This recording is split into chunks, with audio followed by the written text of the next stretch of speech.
Good afternoon, everybody, and welcome back to another Last Epoch dev stream. As usual, I'm your host, Mike. Hello. How's it going, everybody? I'm very happy to be here. I hope you are too. And we're gonna hop right into some gameplay. We're hanging out. We're having some fun. If this is your first time here, welcome. Glad to have you with us. I work on Last Epoch, and it's great. And I'm just gonna be playing it and answering some of your questions and hanging out. If you do have a question for me, please put at Last Epoch Game in the question so I see it, answer it. I am playing an unorthodox build. We'll leave it there. And I know it's terrible. We're leveling up. We're having some fun, relaxing. I did rummage through my stash for 5 minutes before stream, and I picked out a couple new toys that I just slapped on. Looking at a belt here, I'm like, you know what? It's got increased minions. You do a lot of minions, right? The zombies might scare the scorpions, though. They're just little babies. Iron. All right. First question? Are you planning on? Psych, this is your weekly reminder for the character sheet rework. Yeah, you got me.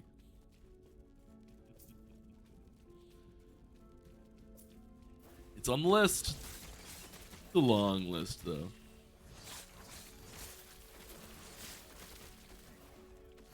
Now, the character sheet's a really interesting beast because it is the complexity to sort of like complete it with the extra stuff about like, hey, this is how much damage your fireball is going to do, and this is how much crit your fireball has, and all that sort of stuff. There's a lot of things in there that you almost have to like simulate the ability running to actually see what it's going to do in some cases, because we do have a lot of like runtime applications, so like things that will apply to the item but will not apply in the character sheet right now because it's not like a buff to your character. It's not even a buff to the ability. It's a like next time you use an ability, you have an effect that does something to that ability as you're using it. It's important to have that style of effect so it's not linked directly to your stat block. So because there's things in your stats that like affect other things. So it'll be like, oh, maybe you have extra health per dexterity or something. But maybe you have a stat that does that. And that's something that sits statically in your character sheet, always applies. But then if you have something that says like your next melee ability does just plus 10 fire melee damage, and it's like you don't actually have the stat plus 10 fire melee damage. So if something else were to scale off of your melee fire damage, it wouldn't apply, it wouldn't affect it. I guess a good example of this is the Rogue's Ballista, where it like shares some of your stats. And so you might get a buff that affects your next melee ability, or maybe your next bow ability, so it's more relevant. And that doesn't actually have any impact on the ballista stats because ballista's pulling your stats, not what happens to your next ability. So there's weird distinctions there that we have to account for if we're gonna really do that right. And getting everything working in there is it's provided some issues for us in the past that we tried to do it.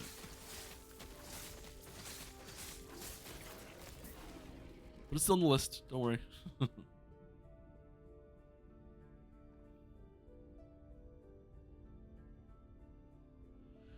Any chance of changing hype week into hype month? Oh, I don't know if we have enough stuff to hype over a full month.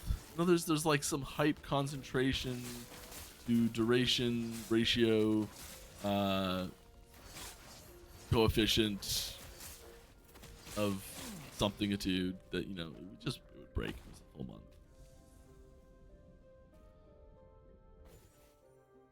That's what I'm here for. Get hyped. Let's go. We're 32 days out. Not that I'm counting. It feels different than 1.0 for some reason. Like we've done a lot of patches. We've done a lot of big releases now. 1.0 felt really special. And this kind of feels like I don't know, we're getting into the groove, and I don't know, it makes me excited for the future. Feels good.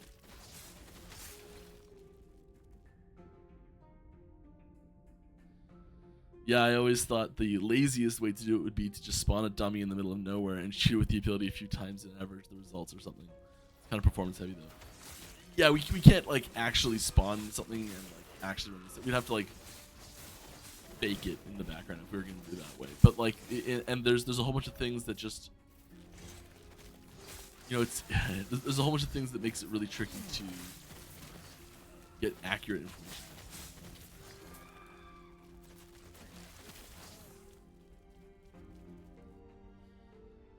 How long before the next themed league are we getting patch notes?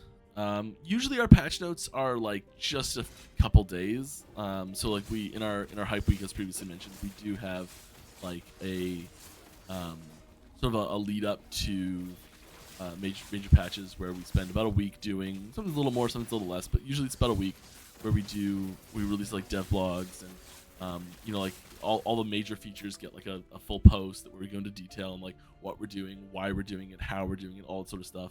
And then we and then we're like, then we release patch notes a couple days before patch comes out. So yeah, patch notes are usually just at the tail end of that hype week series of posts.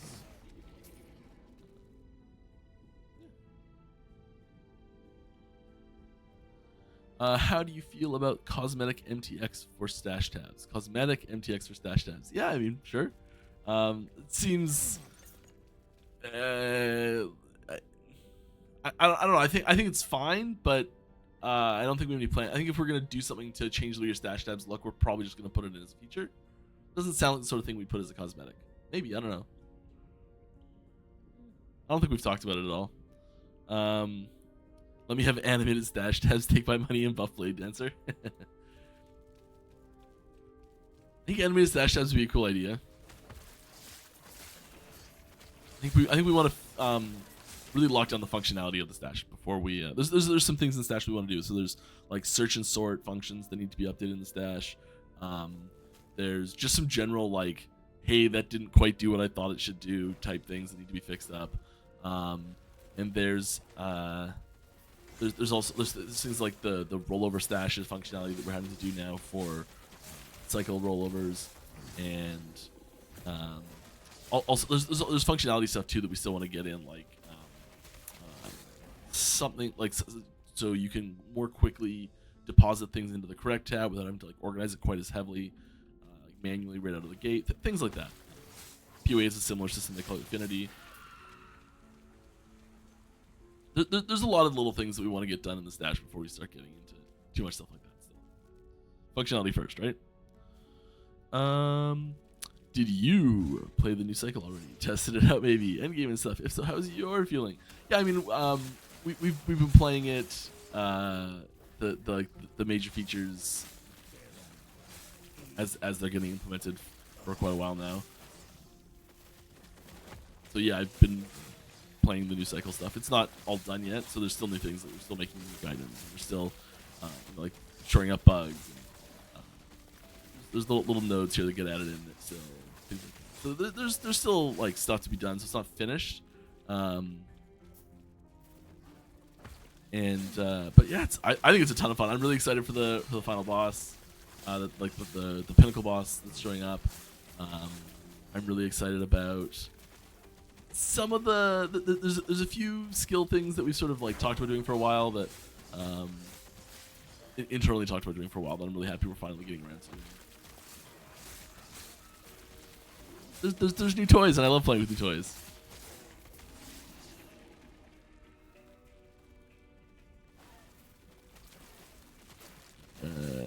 From 1 to 10, how big would you rate the first cycle patch amount of changes / content?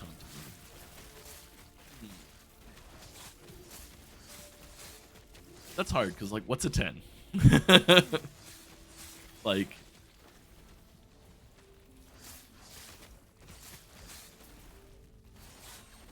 of all the cycles we've released post-launch, it's a 10. You know, like, it's the only one we've done. It's hard because we don't have any other of our own cycles to measure it against. as far as like a cycle releasing. So that is a very tricky question to answer.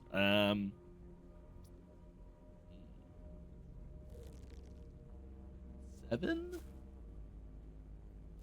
Which as soon as I say it, I'm like, so I play Magic, and everyone. The joke is everyone ranks their deck power 7 out of 10.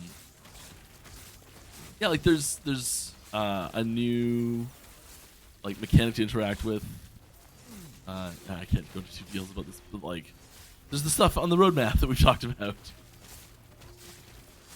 There's a few things that are kind of like not really missing, but just less prominent. So like most of the skill work we're doing is focused around like updating old skills and fixing problems with existing skills, and we haven't been doing like new skills adding in, and that's a pretty big thing usually. Is like a whole new skill can have a pretty big impact. So there's no new like mastery class like there was. Our last patch had 2 new mastery classes. So that's like a really big thing that's not really missing, but it's we focused elsewhere. So like our 1.0 didn't have a huge like a new pinnacle boss to fight. Now we do. So there's this give and take of like different things from different sources, and it's hard to really I guess nail down exactly how much stuff there is, if that makes any sense.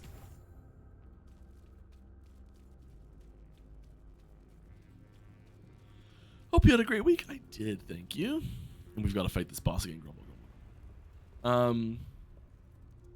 Are there any plans on adding new classes at some point? Oh yeah, definitely. I would say so. We do plan on adding in new master classes, and we do plan on adding in new base classes too. New base classes will be that's quite a far ways off. The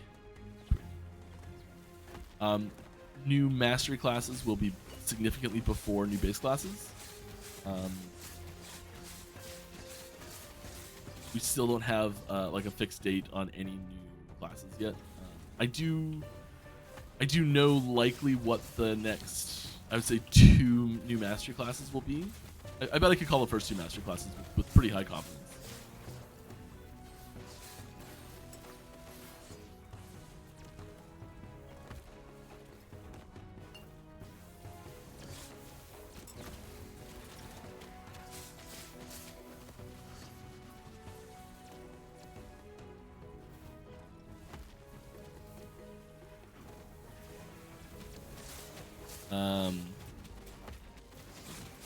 Yeah, so we are still like set up, and she jumps away. She's not quite fast enough.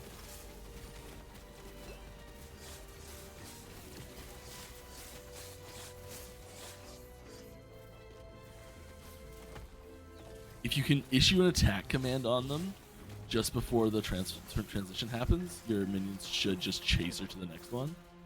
Lagon is unpredictable. I was trying to protect everyone. Well, you failed at protecting everyone. Now I've got to do it. That went way better this time than last time. Like, I'm not entirely sure what happened, but like, that went way better. Just gonna let her health regen. Most of it, anyways. I need more leech. I need way more leech if I'm gonna wear this chest. Honestly, I probably should have. I probably should have kept my other one on because this is like mostly elemental damage. Right, stacking.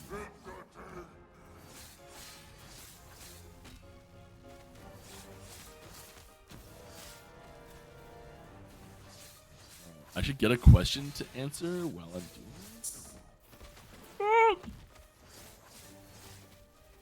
So when he starts doing that big wind up for his, I know Lagon's one of those fights that like it is tricky to get the hang of, and this chest is bad for this fight. Oh no! What have I done? Okay, we're gonna figure our crap out here.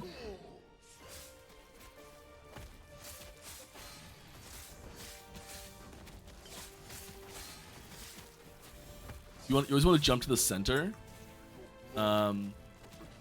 because it causes him to miss the eye. You get more time attacking with eye beam. Is that the best you can do? Think I should have enough space here? Yeah.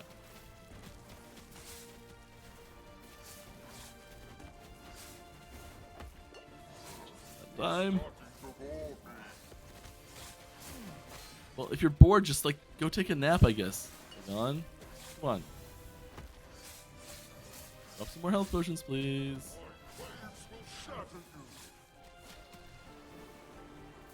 Take me away. Oh gosh, it's revived? Good. We have no health potions. We've got to be careful here.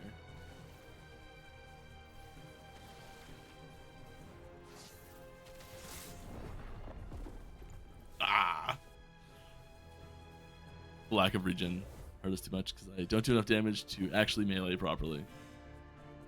That was me being dumb. Now the question is, do we... Okay, so we'll just portal out. Go get it.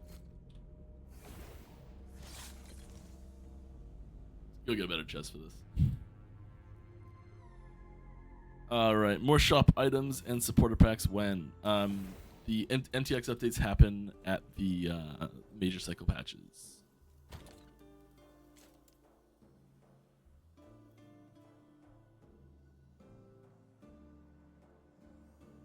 I mean, this is really not. This is probably better, actually.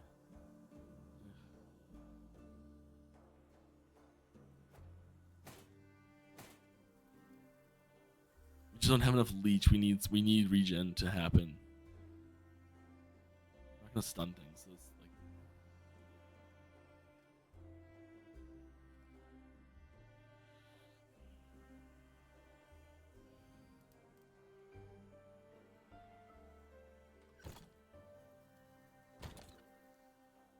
We have okay.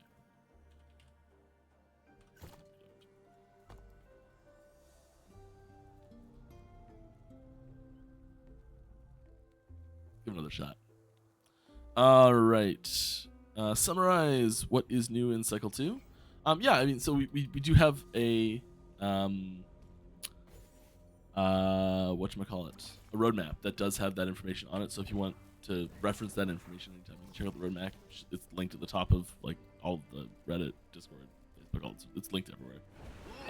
Oh, I walked up too fast.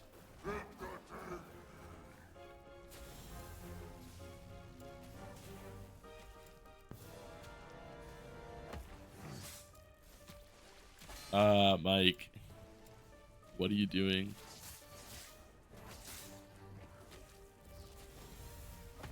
Regen being active is really good for this.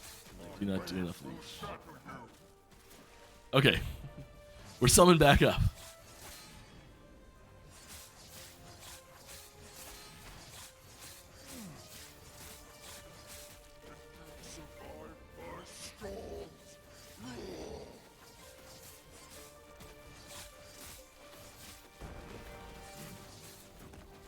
Frenzy, let's go.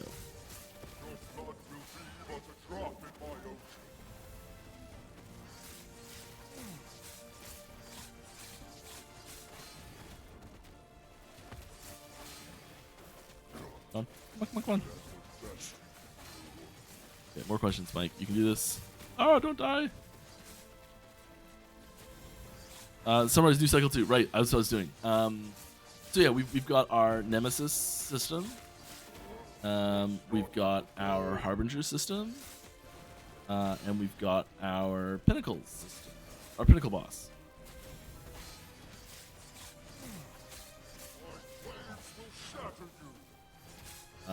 Those are the big key things are that. We are also, you know, like there's, oh no, oh it revived for us.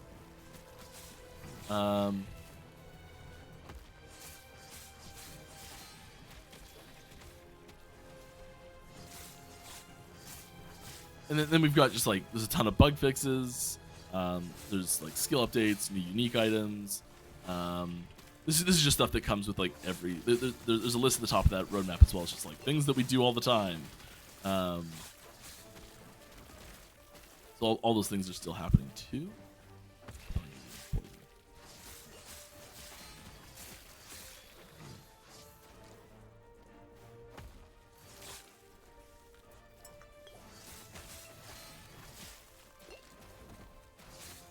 Oh, you're light on it. You can regen it though.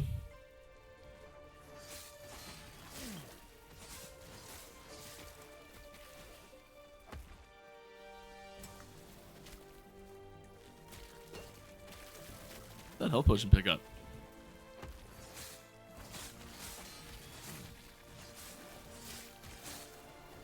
Next question.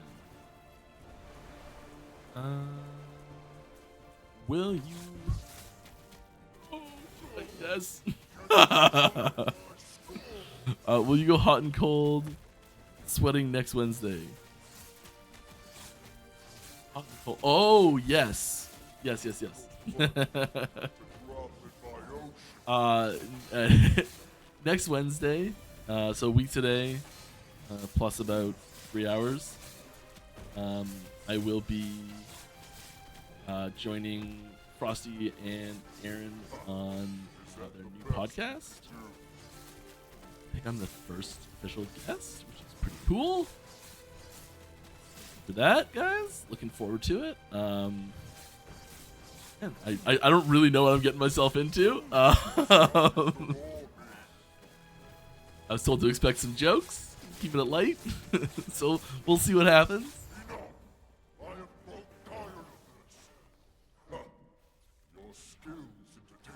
I got some comebacks prepped. Don't worry, guys. Thank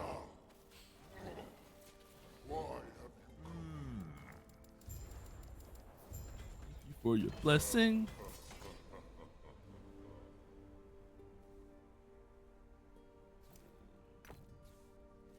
Nice, it's got LP on it.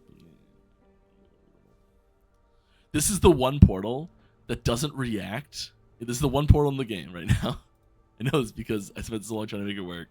That doesn't give you a like, hey, you're going through it. It's reacted to you clicking on it. It's the only portal in the game that's still broken in the live version of the build.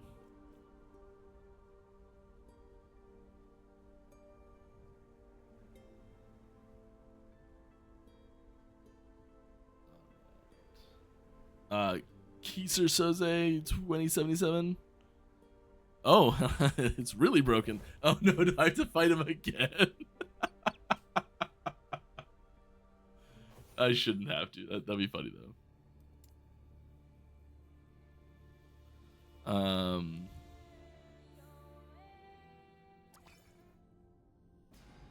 Gotta look at my stream account.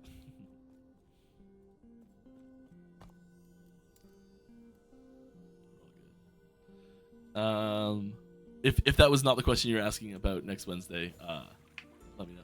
I guess it's not a week today. Sorry, it's not a week today. Today's Friday. 5 days from now. Oh boy. Impossible.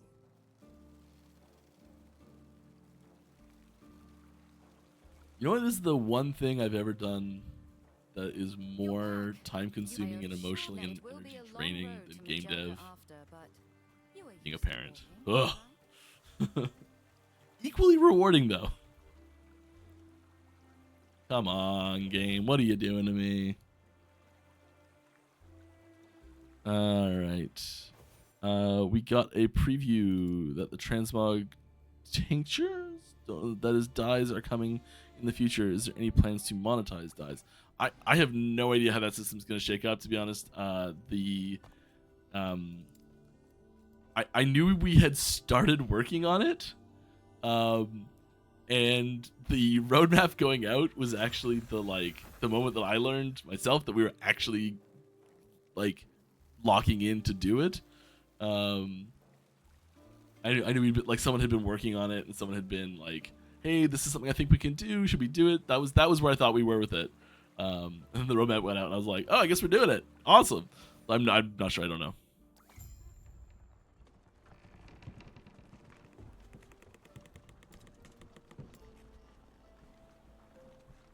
I'd be surprised.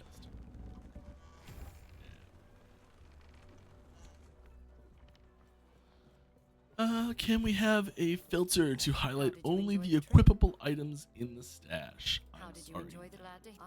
I good. It's the only they are not. They follow a caste system. There you are. I've been finding also. There's a shrine just outside the city. Impossible. Impossible. One day I'll hit Fury Leap in town. It'll work. I'm just gonna keep trying. Impossible. One day it'll work. Impossible. You keep saying impossible. Nothing's impossible.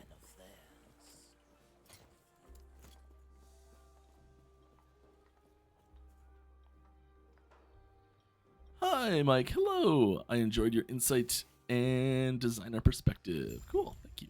I'm sure the devs have conversed about this. Yes, I can read too. It's one of my many talents. But could you talk about the process, pros and cons, specifically of the hybrid class concept? For example, Berserker class that would use abilities from both Sentinel and Primalist trees along with its own unique abilities. I know class design is extremely challenging, and there's no perfect answer to any problem. We'll get to that in a moment. Just want to say thank you very much to Rancid. Whoa, that's a bunch actually. Whoa, it's a whole bunch? Yeah, it's a whole bunch. You did a whole bunch last time too. That is very cool. Thank you very much. Congrats to anyone who got one of those gifted subs. That's very cool. I guess I should mention we do stream for charity here, so all of it goes to charity. And we've got a great one this month. So yeah, check it out.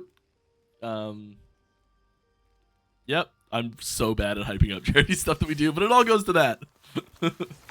We're mostly just streaming in order to like just share the game with you guys, and there's a lot of stuff in the Twitch ecosystem that likes you to have subs and all this sorts of stuff happening. So we're in on that, but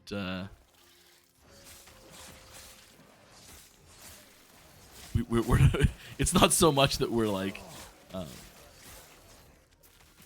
we don't pin our financial hopes and dreams on me streaming, which would be a terrible idea.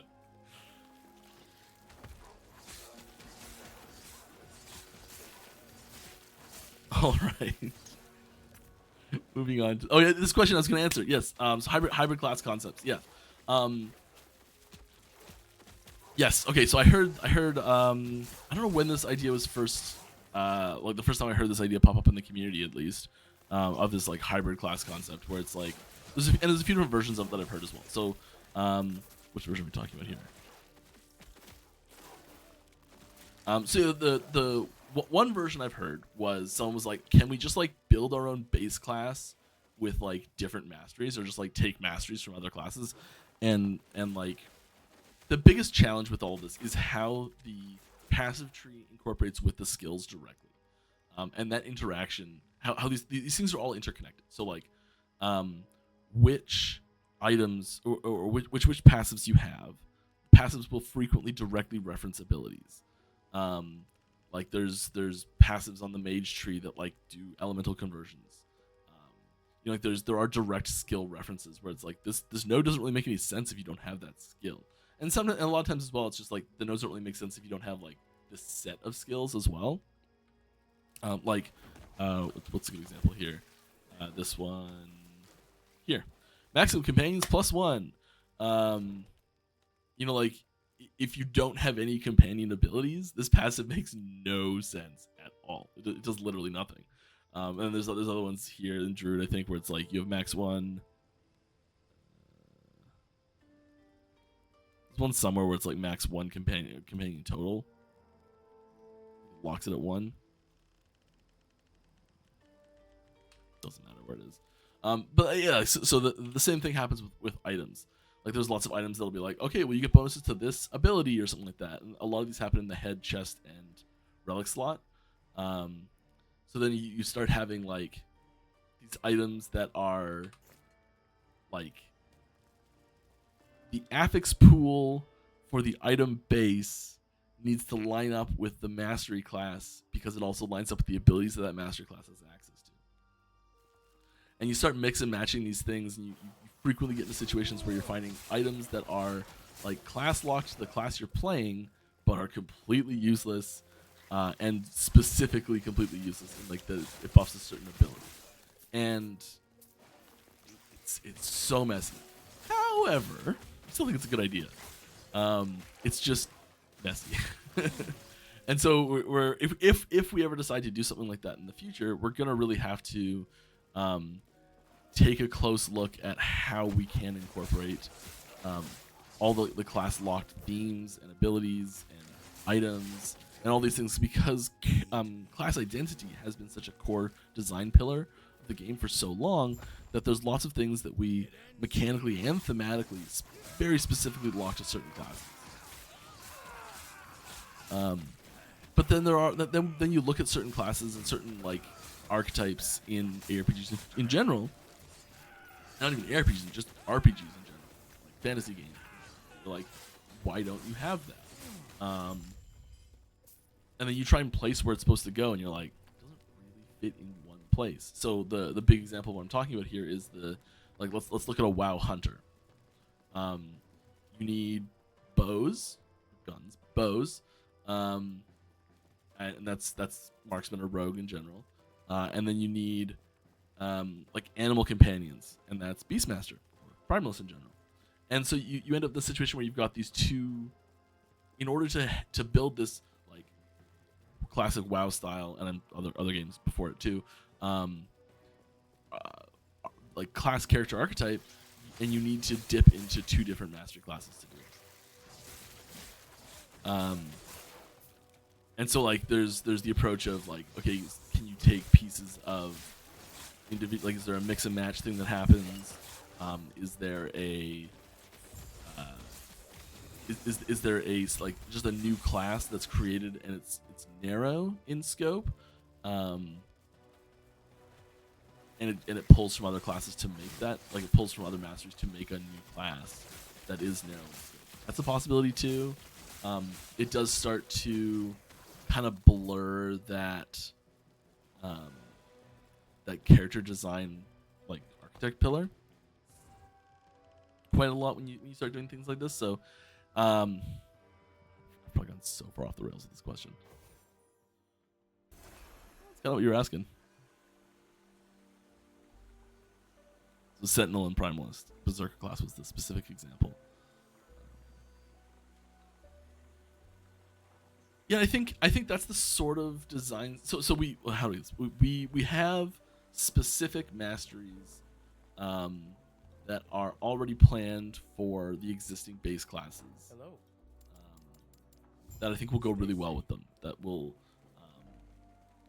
they'll be really positive new masteries for the existing base classes. They'll fit nicely, bring in some new play styles, explore some extra like gameplay elements that we've kind of intentionally sidelined in favor of having room down the road for these things to come in as like complete ideas instead of partial ideas. But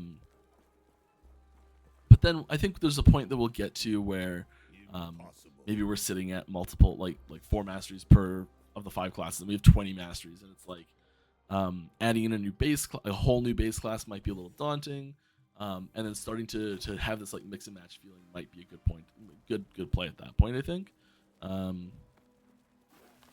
it's tricky. It's one of those things like as the game's going to evolve, we'll look at all these things, and I'm talking extremely hypothetically years down the road here. There's lots of things that we're like, this is what we know we're going to do, and then after that we're like, I mean, we'll see what happens. There's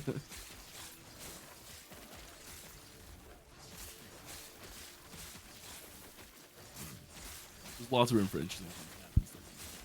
And these are not things that we haven't talked about. These are things we have talked about. There's also wacky ideas that I won't really go into that are a little more out there in their overarching design space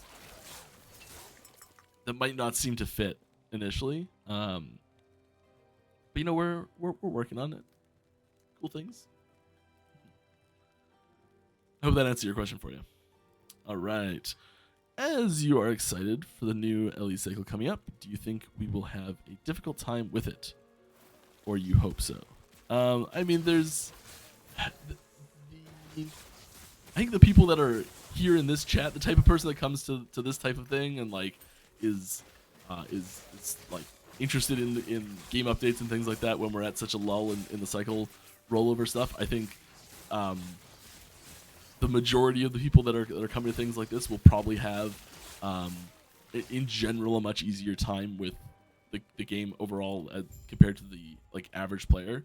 And the average player barely gets to end game, so I think you'll have there's definitely a challenge. There's definitely a challenge to be had. I'm sure there's some people that'll be like, that was easy, and other people will be like, that was way too hard, type thing. Yeah, there's some fun and interesting challenges coming, and you know, like I think we tend to subscribe to a sort of like a self-directed difficulty system quite frequently. So there's ways that you can use some of the new systems that are coming in to like take risks and make things harder for you if you want. You know, if you're successful, there's good rewards, and if you're unsuccessful, you gotta deal with the fact that maybe you don't get so many rewards because you didn't quite succeed.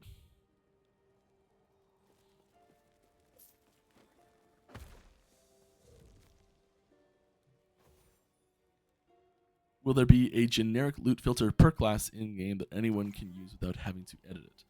We don't have pre-made filters ready to go right now. I still really want to provide a better way for players to like share the holy grail of loot filters in my world is very akin to what you'd see on like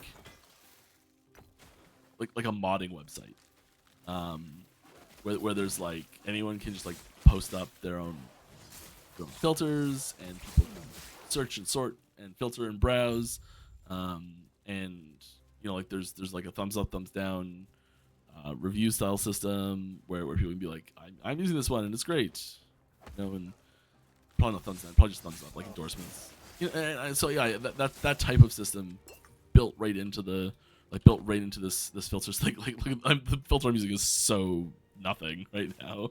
But like having some like browser that you could pop up and be like, I'm like pick your class or pick 3 skills that you're using, you know, and people would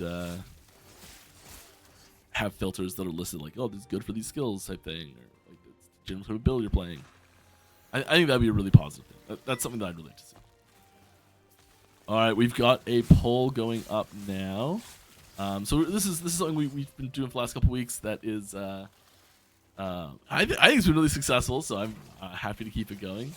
And we're asking you what we've got a few potential spoilers in the pipe here. And if you would like to tell us what type of spoilers you'd like to see, there's a poll running in chat right now. So your choices are, there's an item factions. They're like just a little screenshot, something that's coming in 1.1. So something about item factions, something about a mage, something about a spellblade, or something about a sentinel. Get your votes in.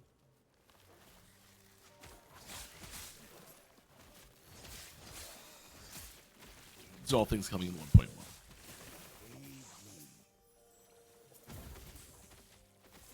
Can I vote? I can vote.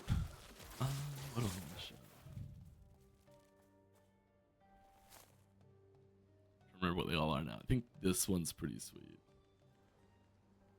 They're all good.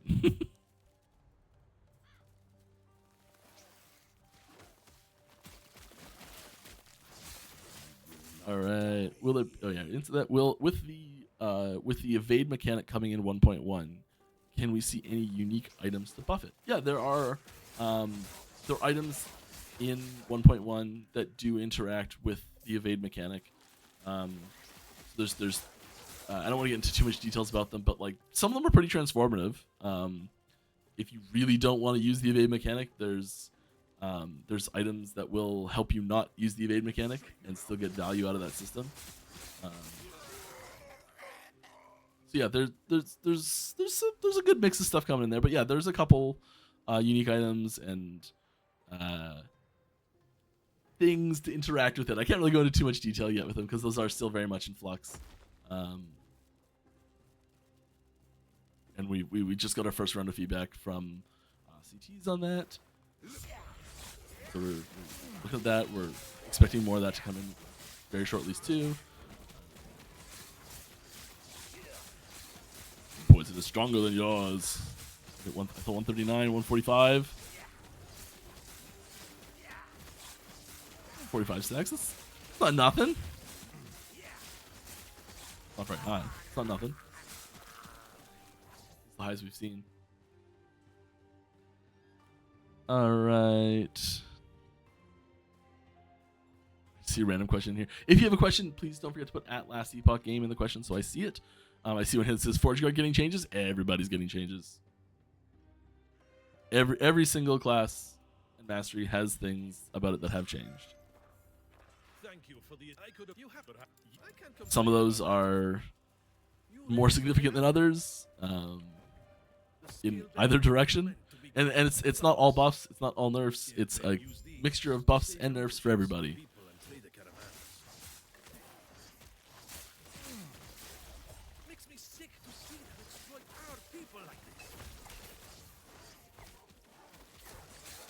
Our physical resistance and armor is all really bad. All of our secondary defenses are just garbage.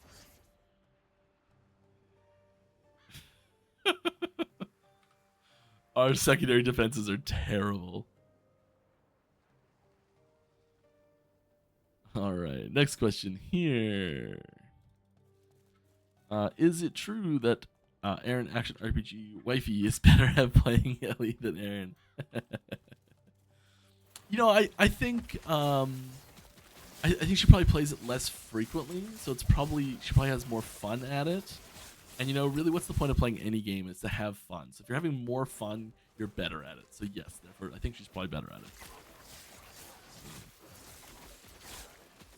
How to dodge a question 101.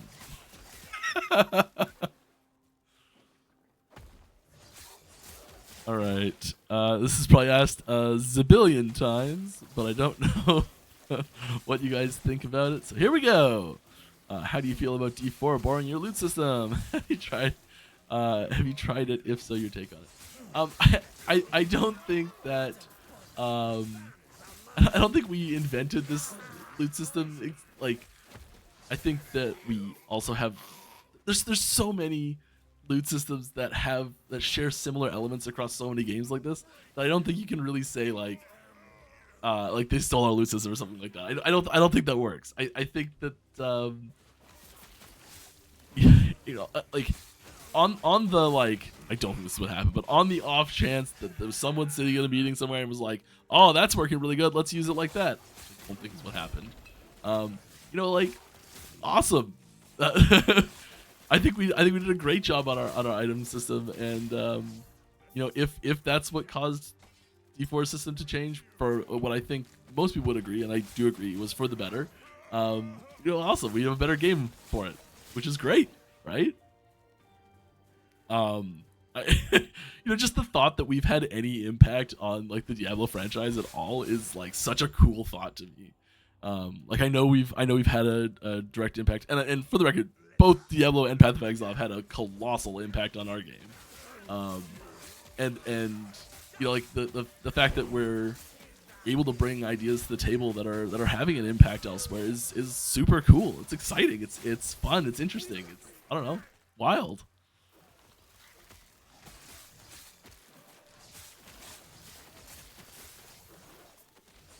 And I have tried it. I do like it.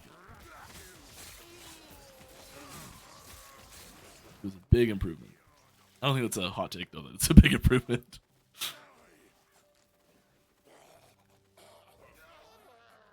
I also don't get asked that question that often. All right. When it comes to inspiring creativity, how does your team manage that while still adhering to things like budget and schedule? Yeah. That's a good question. That's a very, very good question, because because those things are extremely at odds with each other. The number of times we have ideas, so we have a very freeform like anyone on the team can post ideas in our. We've got like an internal design threads that we're just like, if someone has an idea, they post it in there. And we'll talk about it in a design meeting, or we'll talk about it in a text chat. So like there's very freeform like throw out your ideas and we'll talk about them type environment. And those of us that have been in those design meetings for 5-6 years probably throw out less wild and out there ideas than people who are more new to those meetings in our own ecosystem. And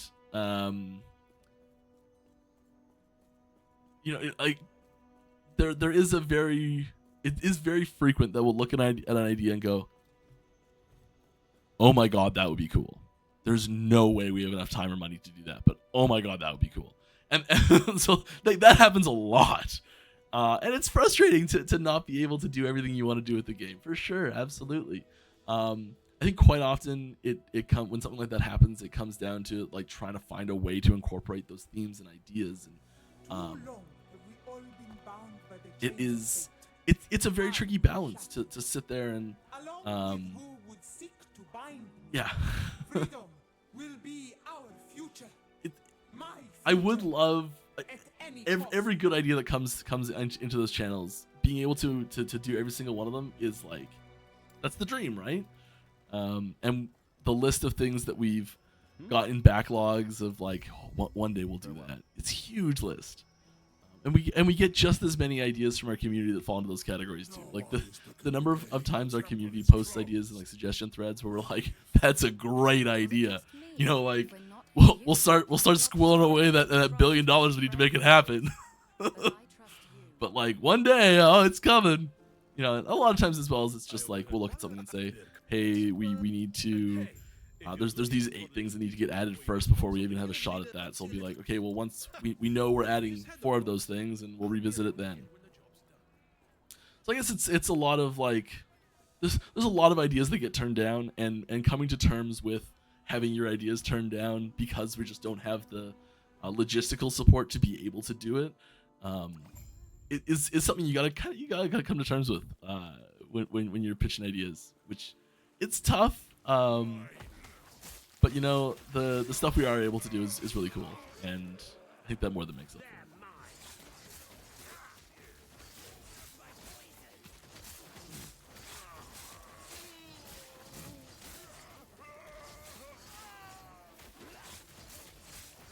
I do see a thing here. Someone says co-founder and lead dev. I'm not the lead dev at all. I'm one of the senior developers, but there are many people who are much smarter and better at this than I am that are leading the team's actual development process.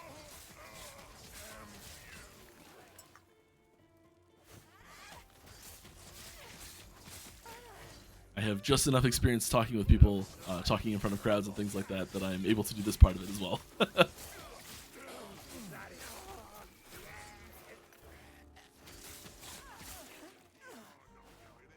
I guess my only real previous experience with this was like I used to work at a summer camp.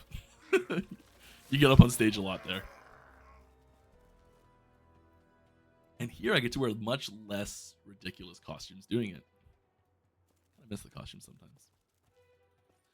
Alright, next question. Free space dead. Yeah. I try and take that one from you every week. There was 1 week I didn't die.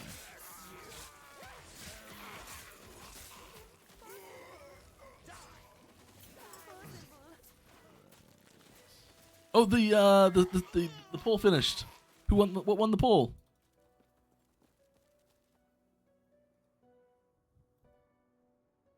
Kane, can you DM me what won the poll, please? I was talking and I'm just awful. I don't want to lose my place in chat. So I want to scroll down and see what won it. While we're doing that, we did get a rating party that came in. Welcome, people from Alexor TV.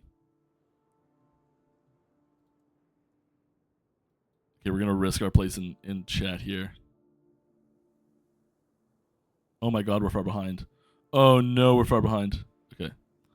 I don't see.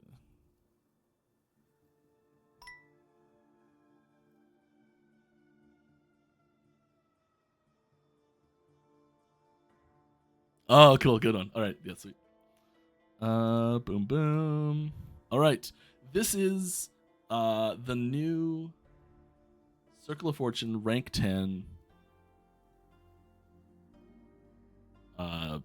reward thing. What you get at rank 10 of COF.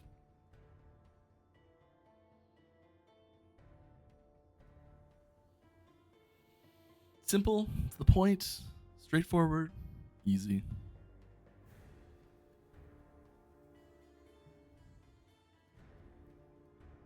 And we are going to shrink that down.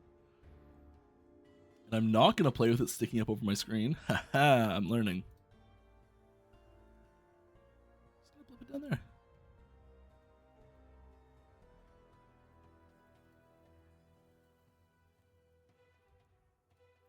I don't know if it's still really that visible, but there it is. Now we're going to keep going.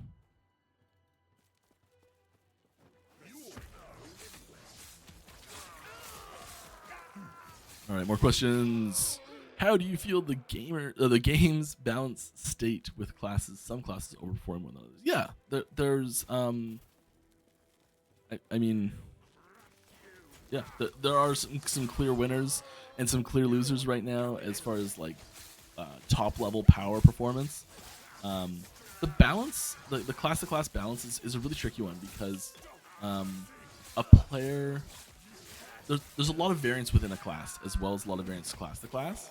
So like a new player, maybe they're not looking at the forums and things like that, and they join, they come play, and they're like, all right, I'm gonna play and they do this by mistake. They don't intentionally do this, but they play the absolute worst Rune Master build possible, and they think to themselves, wow, Rune Master is really weak. And then they play the absolute most powerful Sentinel build possible, and they're like a Forge Guard build possible, and they're like, oh, Forge Guard's pretty good actually. So they have this like Forge Guard way stronger than Rune Master in their head, and then they go to the forums and they're like, oh my god, it's the exact opposite by a big margin. And so there's this when we're looking at balancing, we have to take that into account. It's not just balancing an entire class against an entire other class. It's balancing every skill against every other skill, every item against every other item, the exact same. And so it is a balancing act for the ages. I realize I just used the word balance to describe balance, but didn't mean to. It's a lot of fun trying to work out that puzzle. And I think that there's like right now a pretty big gap between because the primary measuring stick that we have is like peak corruption. And so you're seeing people that are like running tests at several thousand corruption, people who are struggling to get over just into empowered monoliths in the first place, which is 100 corruption. So yeah, there's some gap there, and we're definitely working to close that gap quite a lot. You know, certain things will always be more powerful than other things. Just like something's got to be on top. It's never gonna be perfect. We don't want it to be perfect. If it's absolutely perfect, then it's boring. Then your decisions don't matter. I think the goal is to have different playstyles be like functional, like the weak strategies, having them be functional if like you're ready to take on that extra challenge. That's a pretty important part of it. And there's these terms like functional and viable and all these things that are so hard to define and nail down. Like you ask 10 people and you get 10 answers. I think a big problem with that is that we don't have a fixed difficulty, high tier content available. So T4 Jeweler is the real common benchmark people use for that right now, and the new Pinnacle boss that's coming, that Pinnacle boss will probably, hopefully, be the new measuring stick that people use for builds and viability.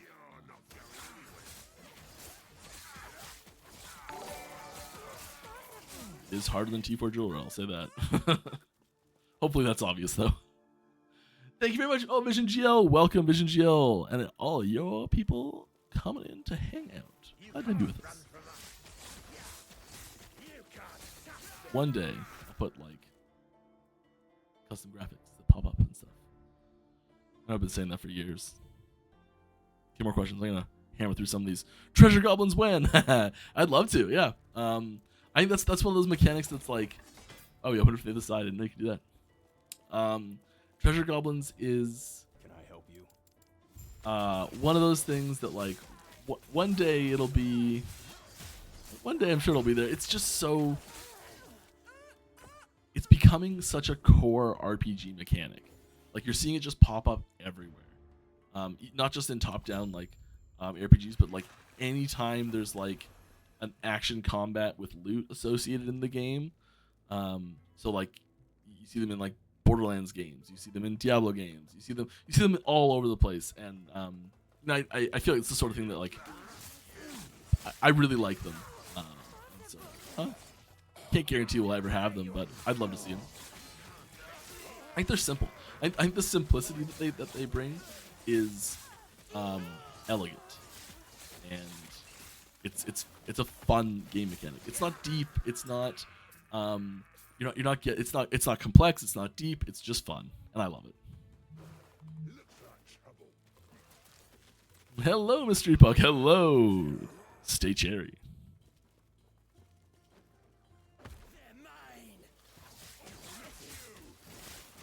I feel like Ron Brady. Stay Cherry, yeah, San Diego. I know it's not the one, but what makes for a great software dev? Oh boy, that is a really tough question. And I think there's even if I give you a good example, there's a bajillion examples of people that are completely different and also make great software devs. So it's a hard question to answer, but I think for me a lot of it is being able to think about a problem from many different angles, being able to conceptualize multiple solutions, and being able to like evaluate your options and pick the best way to do things from a high level. Being able to like see the path forward, see the options available to you. A lot of that comes with like experience working in a system specifically.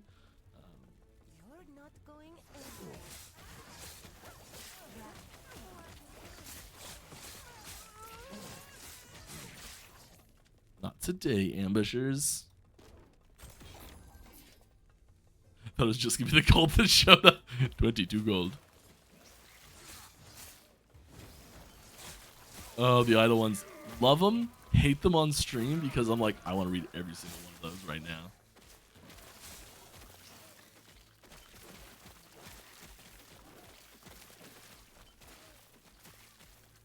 No room. Show you no room.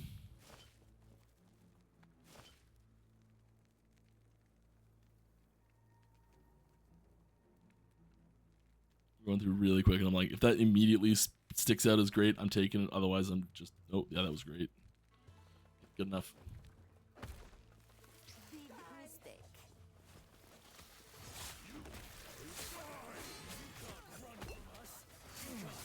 There's some spike damage happening. I think just because I have like no armor and no physical resistance, I'm just getting hit, chunked. Oh, ragdoll, never change.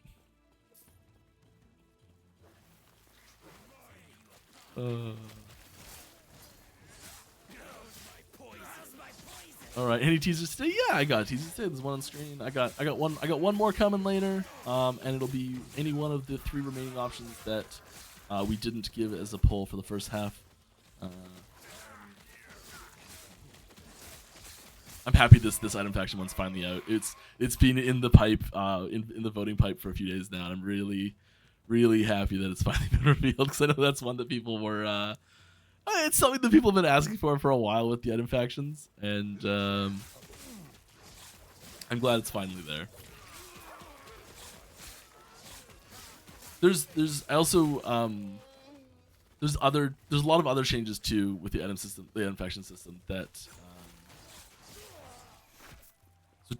As you start to see little teasers like this, I guess what I'm saying is, try not to jump to conclusions about other things staying the same at the same time. So there's lots of other changes too. Contact support on Discord. You just need me to say that. Is there going to be an update? Oh, this is I was I was having issues getting through the next scene. Yeah. I am far behind in chat. I'm sorry. I've been rambling and babbling. I'll try and be a little quicker on the question answering. We usually get so many questions like front loaded, and then they die off to the end. So like I'm always a little bit hesitant to just like rush through the questions at the start and be like left with not that many at the end. But I'll try and go a little quicker. Sorry. All right. Is there going to be an update to the arena this coming season? The push gets tedious, especially if you have to start at half your highest level. I don't think there's a change. So there are some little things, but I don't think there's any major systematic changes. So, yeah. What brings you here? Let's sell some stuff. See you later. Never wanted you.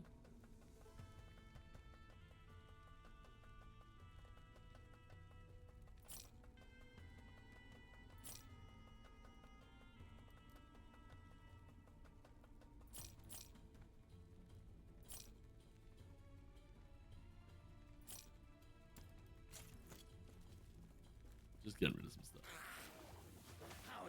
Probably store on the ground at some point.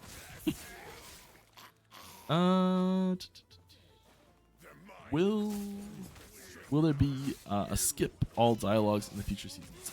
Possibly. I know we don't have anything like that set up right now. There's like the way that the dialogue system works.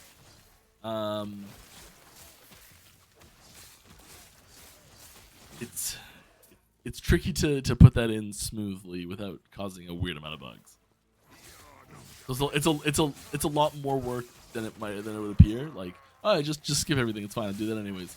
There's things that happen when you click buttons in the UI in the conversations in the dialogue that trigger certain other things to happen, and like just assuming what the player wants to click on all those is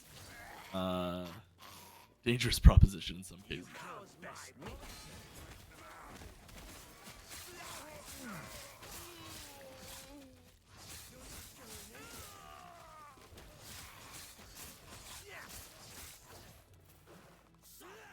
Alright, next question. Hello! Hi. I'm new to the stream. Welcome, but I have been playing Last Epoch for a while. Awesome. I have a problem with the camera, which is the zoom out is not far enough. Will there be an update that will fix that? We don't currently have plans to increase the maximum zoom. There's a lot of things that go into determining how far the camera should potentially zoom out. And there's some issues that start happening if you zoom it out more. So we don't have any plans to zoom it out more. Right. Have you ever discussed to give items their own idle grid? Have you ever discussed to give items their own idle grids? For example, unique tetrastylons.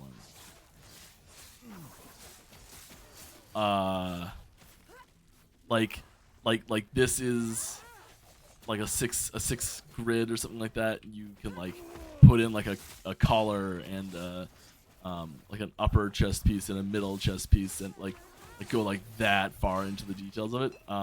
Yes, we have talked about that. You may note it's not in the game.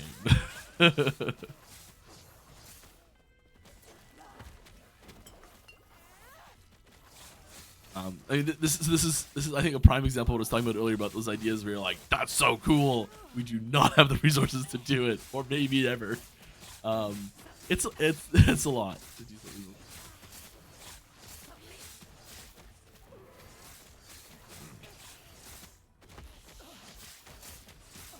Serpent died. Away. I really like the update to the totems that we did, like that how they like before I think 1.0 even they were all basically like the same totem with just like a couple things tacked on them. And now they actually have like personality. I can spawn my serpent from crates. I did not know that.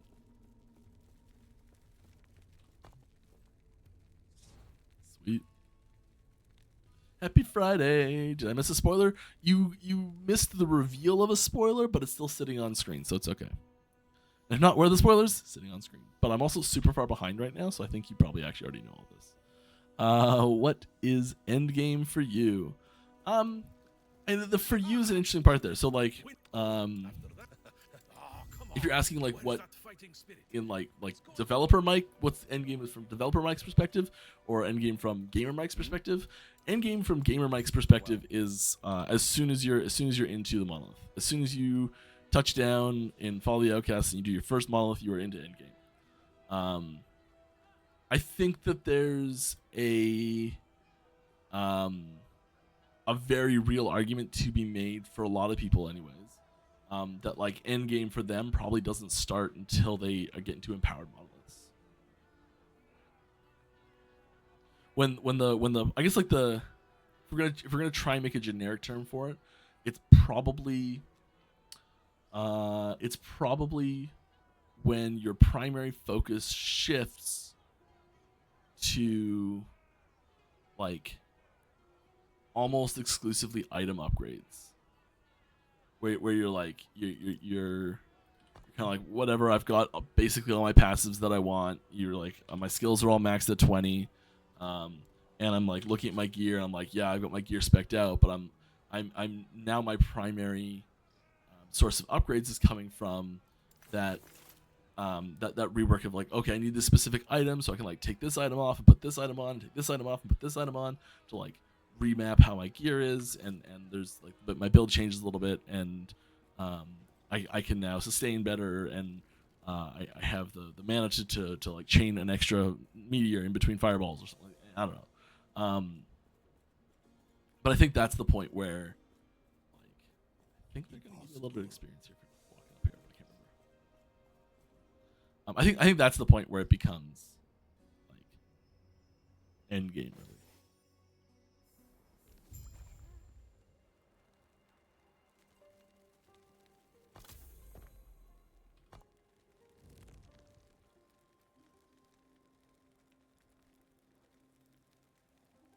Yes, I know where I am. We're going this way.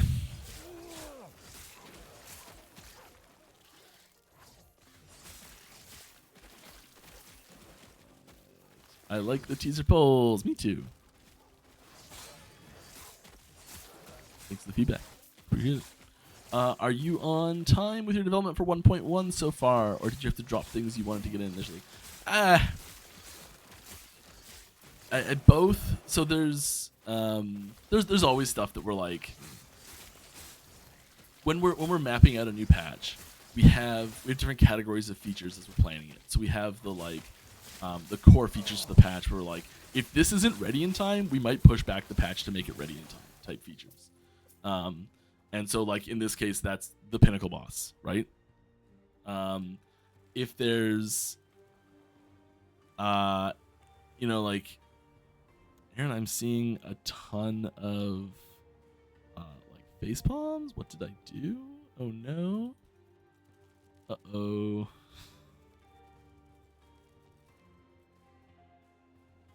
Oh no, what did I do? We'll get to that later. Find out what I did.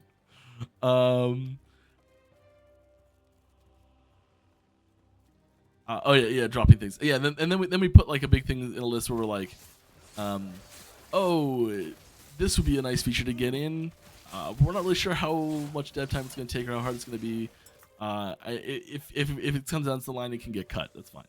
And so we put things in a spectrum of like, we'll delay the patch for this too. Whatever, we'll just cut this. And things always get cut because we prefer to have as much stuff as we can in the patches. So there's always trimming that we're doing, and that's expected. It's laid out like that specifically so that we can trim things nicely, and it works. So like an example of something that got trimmed in 1.0. There was another rogue skill that we almost put in the game for 1.0, and that got cut right near the end.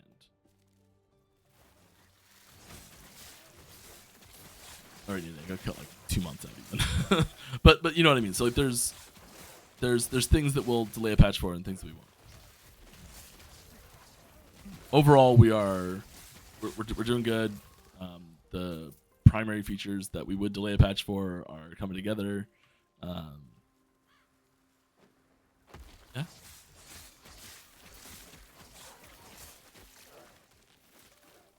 Patch notes will be shortly before patch. It'll be pretty close, a couple days. Will we see our equipped cosmetics in the character selection menu at some point? I think so. We used to have it. I don't know why it went away. I hope we bring it back. Why? Very objection. Leading the witness. Overruled. Okay, well I'll answer it under duress. Why is Last Epoch so much better than Diablo 4? I think that people can have fun playing different games in different ways, and if you're having a lot more fun with us, awesome. I think we each have our own strengths and weaknesses.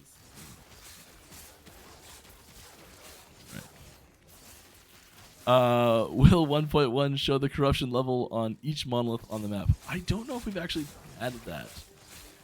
There was things that happen in a design meeting where it comes up very briefly and you talk about it and you can't quite remember what you landed on. That's what's happening here. I think we talked about it. I think there was a reason why we can't do it.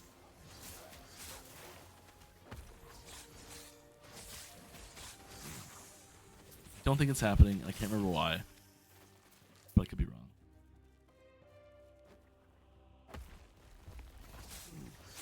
I'm the person they would ask to do that, and I've not been asked to do that. I can tell you that.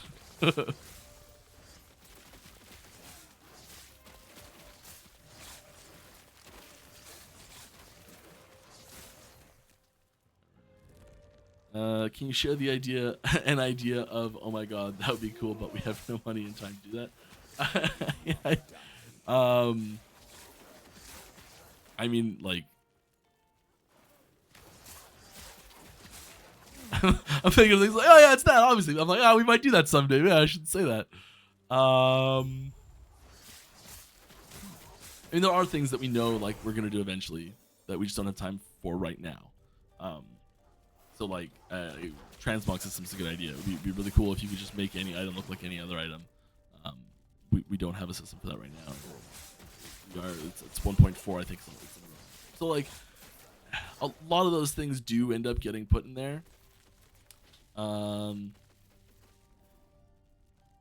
think frequently those things come in the form of items that are just really overscoped.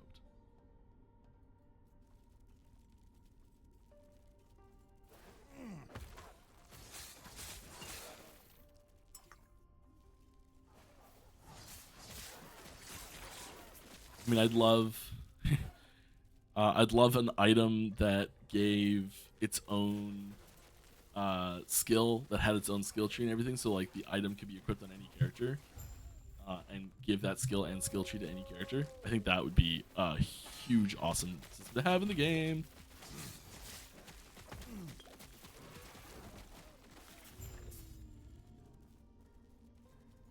Kicked my desk chair behind me in the middle of that. My right heel hurts a lot right now.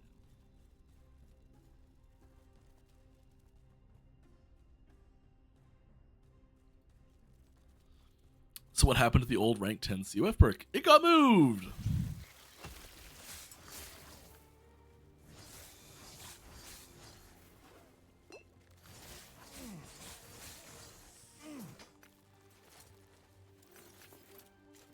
These things are still in flux as well. So there's we're getting CT feedback for like the first look CTs have had on it. Just started happening last week, I think. So it's still pretty early on that feedback section. So we're still tweaking things like this, but yeah. I see some follow-up questions. Does it apply to Shade of Orbis? Yes, it does still work in Shade of Orbis. Shade of Orbis is a boss. Who else counts as bosses? The Harbingers count as bosses. The Nemesis counts as bosses. The Pinnacle boss counts as a boss. Ooh, actually, I don't know if the nemesis count as bosses. They might. The reason I say they probably do is because the exiled mages count as bosses. All right, any chance for Umbral Blade right side of the node's buff? Maybe. If you've got a suggestion you'd like to see in game, head on over to the forums and drop a suggestion there. Farewell. Just for you,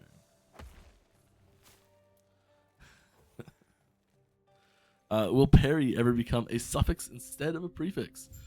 Probably not. It's possible. We debated that one for quite a while, and it was very intentionally added as a prefix.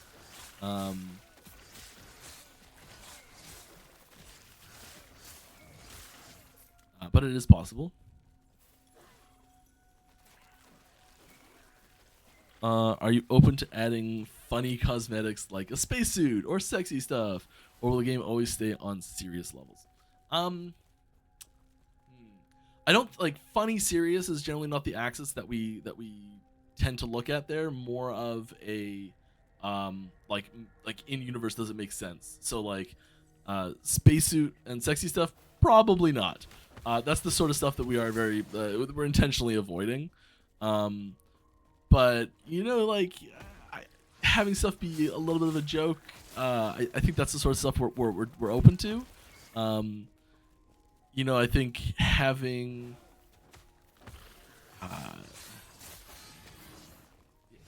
things that are like maybe poking fun at Last Epoch itself. Maybe there was like some bug that happened, and having like a cosmetic that goes along with that bug or something like that. But still like makes sense in universe, I think is the important part for us. So like we're still, because there's no astronauts in Eterra, we don't want to have a spacesuit, you know. That sort of stuff. So yeah, we're steering away from that type of stuff, but at the same time, like I think there's room for like comedy MTX that makes sense still. Generally, the distinction between our like cosmetic and normal item visuals is the flashiness level. So like you'll see more like particle effects that happen in the cosmetics, and you'll see more animation, more movement, more things like that. But they still follow the same general guidelines of what's allowed to be put in there. So it doesn't make sense to happen in game as a normal item, it probably won't show up as a cosmetic. And that could change. All these things are like, this is what we feel now. Who knows? Hello, is there any plans of having servers in the Middle East? If not, that's okay, still live in the game. We'd like to expand our server reach. There's a few regions that you're a little far away from a server, and we're not quite getting the performance we'd like to have. And if there's a few regions like that, we're still early enough in our architecture's life cycle and company size that it's a little tricky to hit some of these locations, because you do get because they're less popular regions in general. You have more expensive price per machine to run servers there, and then you also end up with not always, but sometimes, and then you also sometimes end up with more server downtime. Like more servers, like less consistency on server requirements. So you have certain times where you're like, well, we've got to have so many servers like ready to go, but like maybe there's like 20% of them are just sitting idle doing nothing. But in the more popular region, there's like 5% of them sitting idle doing nothing. So it's there's a lot of stuff like that comes down to just the logistics of it, and can we afford to put those servers in those places? Once we can, we will. But for now, it's not feasible for us.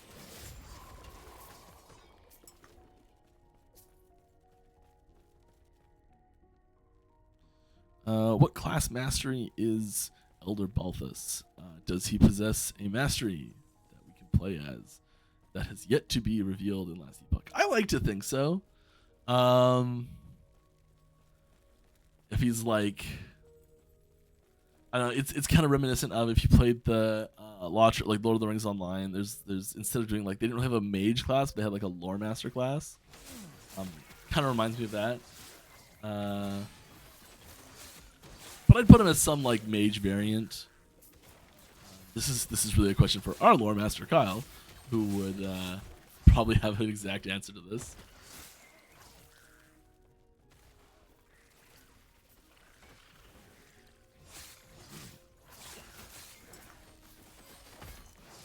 But I'm gonna go with, I don't know, but probably.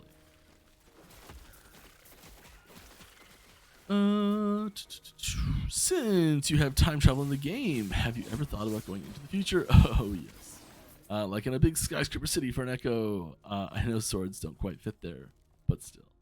Yeah, there's going down a path like that is what happens when I'm playing out of the corner of my eye, or I'm using the tiny little preview window of stream to try and navigate. I'm like, the blip's over that direction. If I just hold the cursor to the right, I'll go there.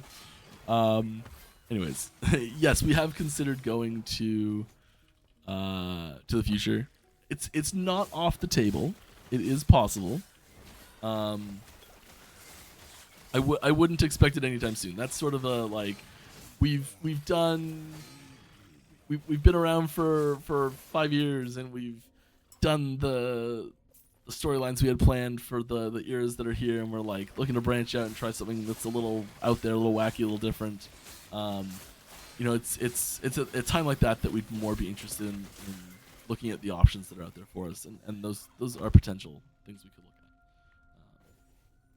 Don't have any specifics though. All right, how much more difficult is the new boss compared to Jewelry T4? I don't know yet. It is not locked in place yet. It's still something that we are fine tuning.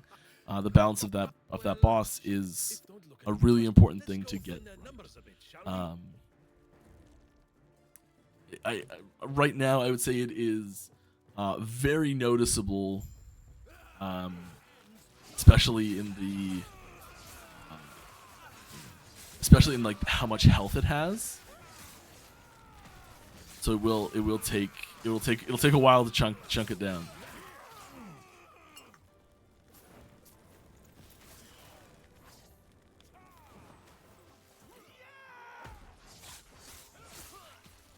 Even with a very top tier build, it's going to take a while. It's a fight. We are starting our second poll for teasers. So if you are interested in helping decide which of the 3 teaser options you'd like to see, please chat now. We've got a Sentinel teaser, a Mage teaser, and a Spellblade teaser. I think that's what's left.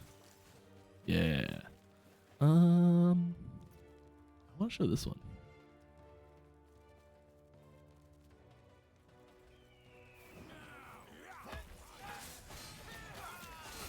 I feel like I deserve that.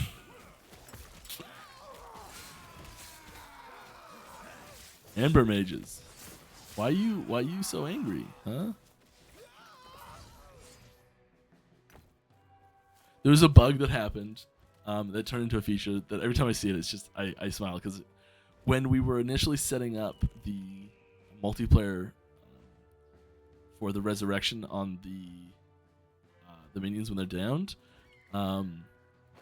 originally it got classified as a bug where you can resurrect your allies' companions, and I was like, I went to start fixing it, and I'm like, why am I fixing this? This is great. Let's just leave it.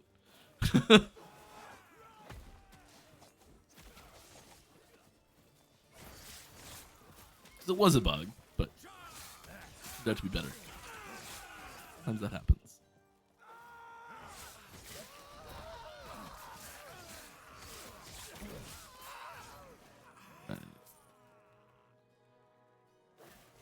About 25 minutes behind. Ooh, I'm behind. Thanks for the update. I appreciate it. Does the new rank 10 reward bypass the rarity cap the boss drops had? Like if you're like required minimum corruption to drop specific items, no, it does not bypass that. I think that's what you're asking. Will we get void damage for all classes eventually? Maybe. I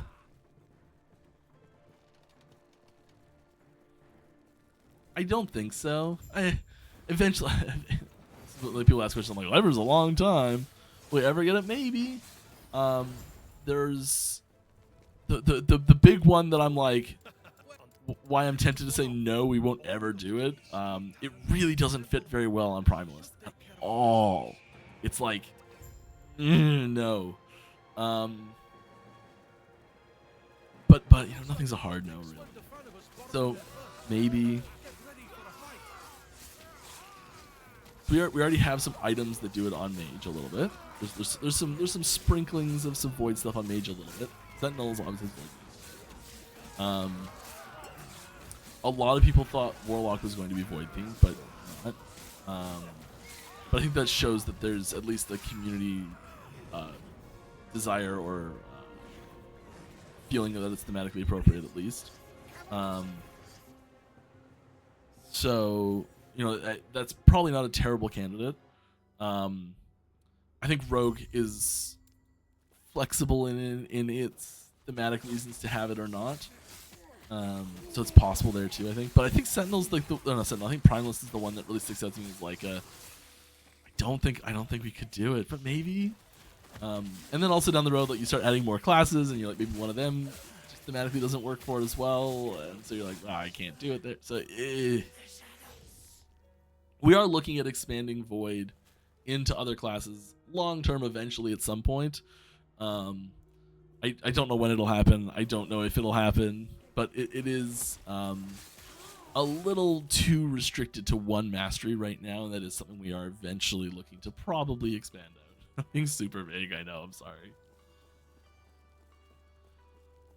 Alright. Are there any more Easter eggs than the ones mentioned by the Lore Master? No. I think we are 1.0, like 1.0.8.2 Easter eggs have all been found. Perry the Pig has a great video on the big ones. If you want to check that out. All right. Is it expected the players always use the highest level gear in the game and build around that? No. I think that's really a key point to the legendary potential system. So that legendary potential system, it takes like low level items, and like you get a 4 LP Drellsting, and suddenly it is an endgame viable item, right?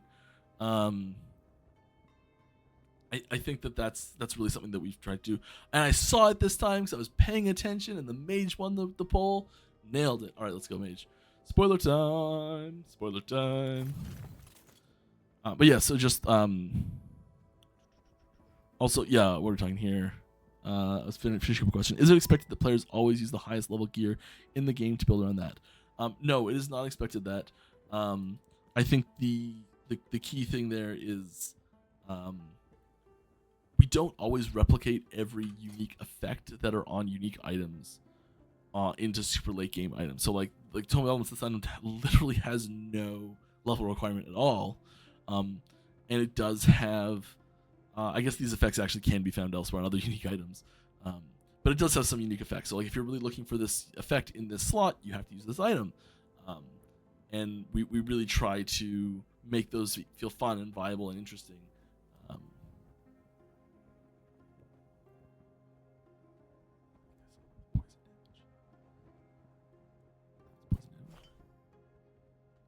That one's poison damage. That one. That one. All right. Oh yeah, I have a teaser. Let's share a teaser.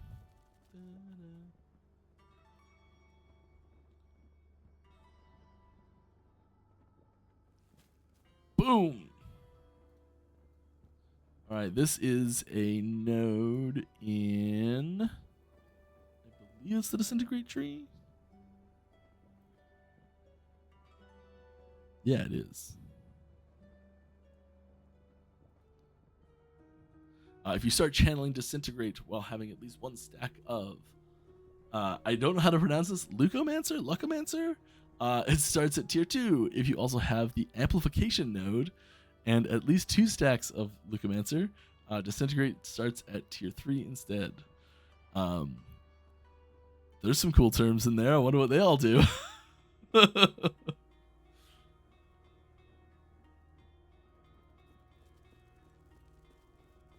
That wasn't named last time I looked at it. Well, it was named. It had a different name. Sorry. Playing with it over my screen. Again, like always.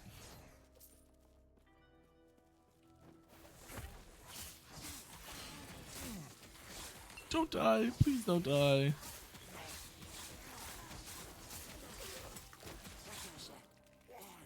I'm gonna take a quick second here. Do we have anything we can do? Yes.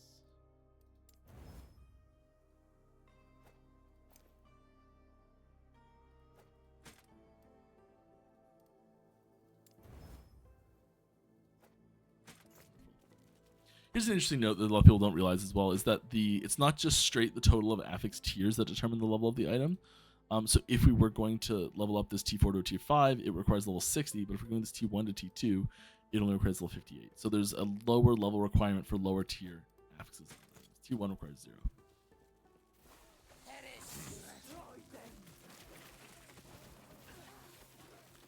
0.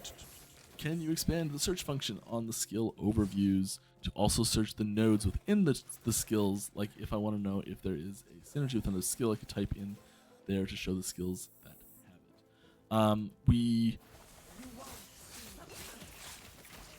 Things get loaded dynamically, and it doesn't work reliably. So we have to do a little bit of reworking of the system before we can do that. Maybe someday. 1.1 does not have that.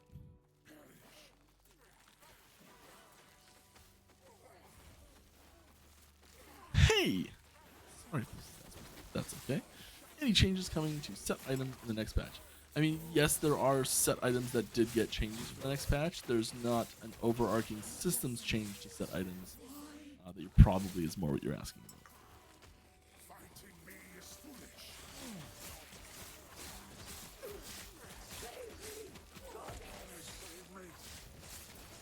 foolish. The grand set rework that we've been talking about for far too long is still in the pipeline. Not ready yet. Sorry. If there was an Epoch Con, what events and booths would you like to see there? Oh, this is cool. So I actually was thinking about this the other day, and mostly I was thinking to myself about the card game that they made for the Exile Con, which was so cool. I would really love to. This actually, I started thinking about this because I started thinking about large scale games. I'm a huge board game fan. Love board games, card games, all sorts of stuff. And so like I was thinking about the scale of games.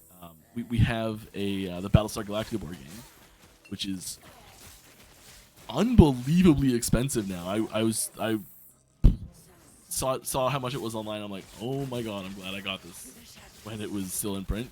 Wow. But if you ever played it, there's a spoiler alert for a many years old TV show, which they're remaking or rebooting. So excited. Anyways, little off topic there. Anyways, the in this board game, as with many other games, there is a hidden role system. So there's some people that are good guys and some people that are bad guys.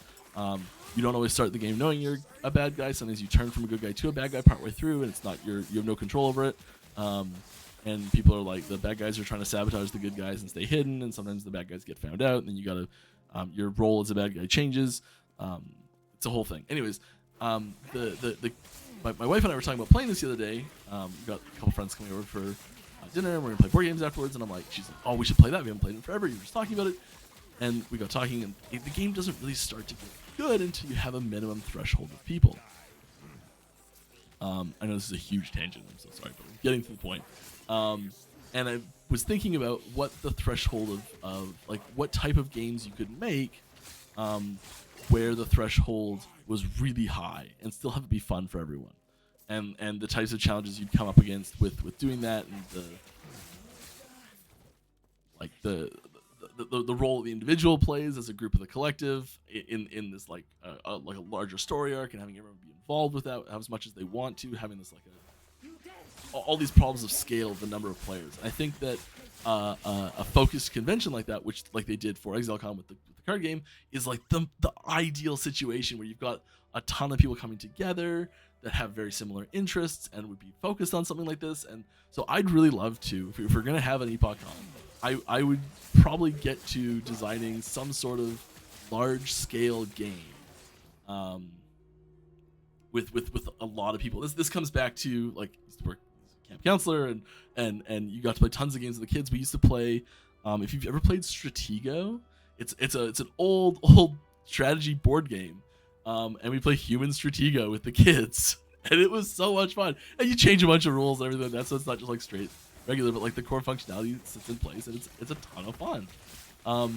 So I think that if there was going to be some sort of EpochCon, I'd be trying to organize some sort of opt-in, large-scale game event to play with everyone. I think that would be the thing I'd want to see the most at something like that.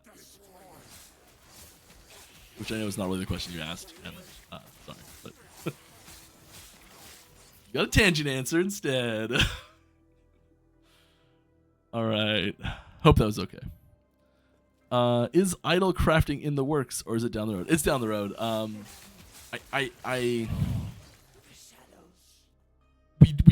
We have not set in stone what idle crafting is going to look like yet. At some point, there will very likely be some way to affect the stats on your idols in some form or another. My personal favorite for that right now is as a dungeon reward. Possibly as a series of dungeon rewards, or like dungeon with multiple entrances that can do different things based on which one you go to, or I don't know how it would look, but I would personally really like to see it in the game, and I think the best way to add it is as a dungeon reward.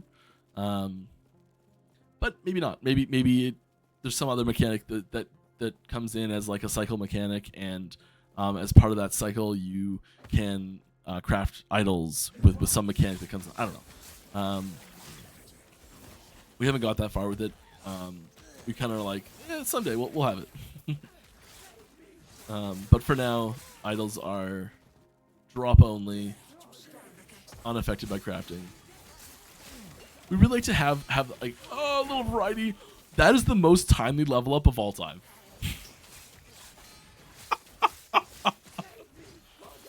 Sometimes it's better to be lucky than good. That was wonderful. Oh, I mean, calculated.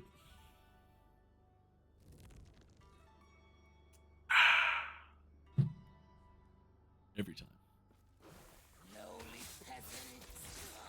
All right, new Twitch drops with 1.1 coming. I don't know, actually. I hope so. I think it was pretty successful last time. Why is there not astronauts in the lore? Is there any spacefaring people, monsters that have been thought of? I mean, I feel like there's not a lot up there, and so like if there was some sort of spacefaring people, they'd come down here.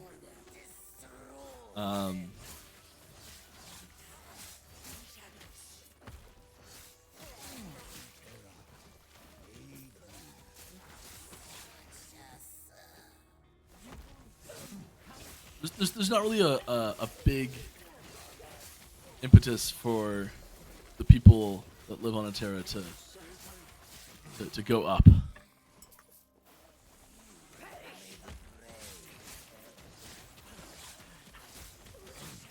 But I do think it'd be cool to have like a magic powered rocket.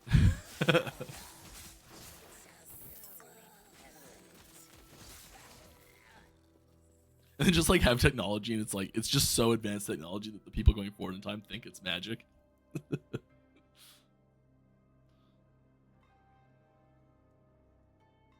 It's a classic trope, though. All right, would you let us turn off smart class-based favoring loot so that we can gear up off-class alts or get interesting gear to sell that's not primarily for the class we're playing? we don't have plans to do that right now. There's not a lot that happens there. Unique items are unaffected by it. I think that's the biggest part of it. The biggest thing that is affected by it is class specific unique or exalted slots. So like helmet chest and relic exalted items are like the biggest impact that it does have right now.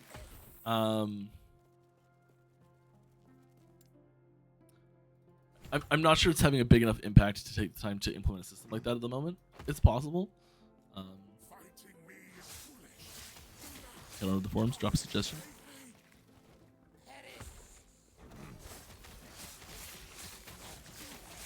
It's a tricky thing because avoiding those like noob trap moments is really, I think, important.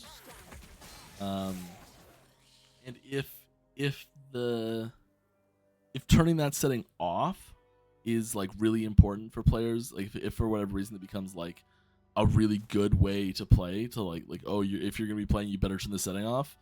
Like if you're seriously gonna be playing, you gotta turn the setting off. Having those moments is kind of frustrating to have. I would liken it to probably less extreme, but I would compare it to the setting in D3 where your skills were locked in a fixed slot, but then you could turn off a setting and it would let you put your skills in. If you're gonna play, you gotta turn that setting, and I have to. But it leads to a bit of a noob trappy moment where you're trying to set up this like new player friendly environment, but if you stay in that new player friendly environment, you're severely handicapping your potential going forward. So maybe it's tricky. There's some pitfalls. We'll be able to mount pets or summons in battle where they're big enough. That would be awesome if we could charge on top of a big velociraptor or a mecha.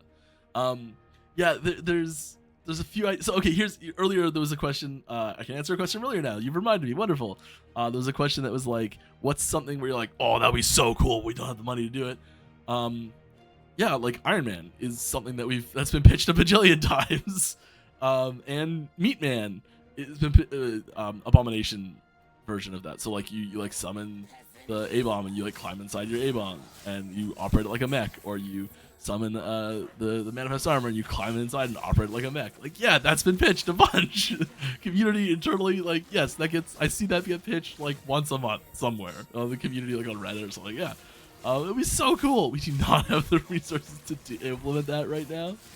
And like I'm saying this, and someone like Holly's gonna be sitting there being like, I can do it. So if you're watching, please. Anyways, we don't have plans for it at the moment, but oh, I would love it. It's so cool. Even if it's just like temporary, like hop on, ride the dealer horse, and go, and you just like charge forward on the raptor, and then you like when you get to there, you like auto bumps you off or something like that. I think that'd be super cool.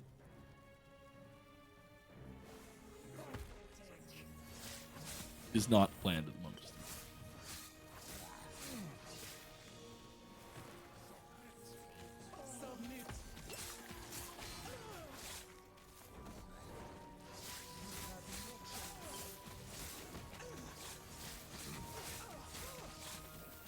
If anyone caught that magic reference, good job. You're a certifiable nerd. Just like me.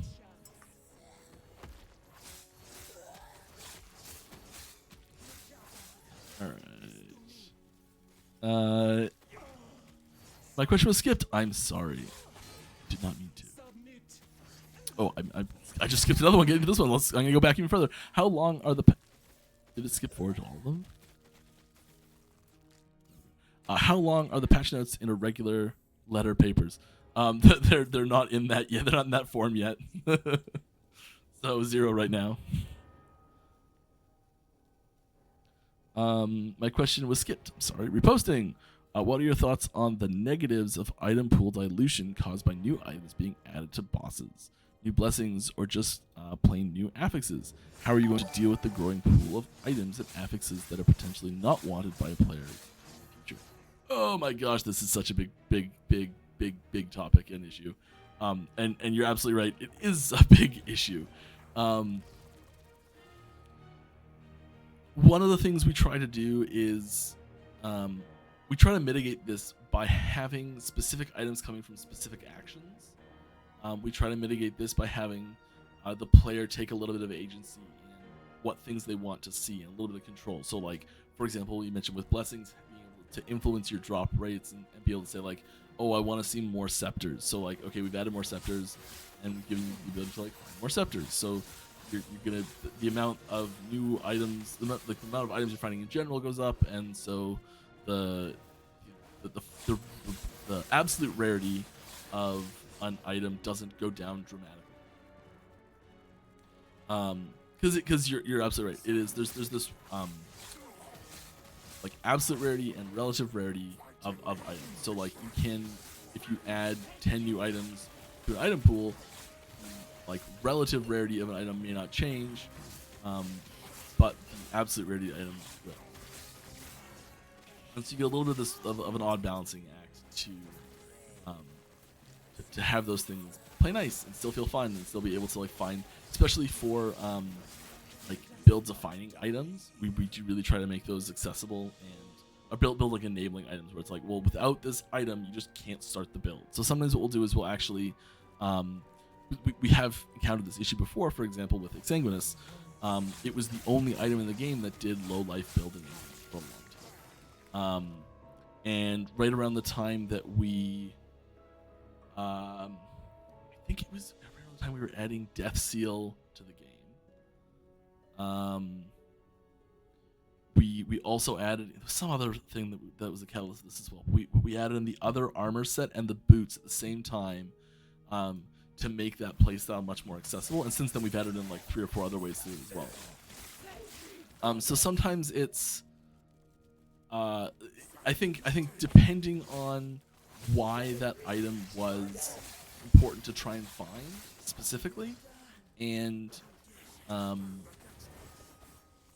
like identifying a certain solution for that specific item is important. So, like, sometimes you want to just drop the relative rarity of the item in general. So you're just like, okay, well, oh, that item had a 20% reroll chance, maybe it has a 10% reroll chance now. Okay, the absolute rarity of the item stayed roughly the same, even though we added in 10 new items into that pool. Great. No problem.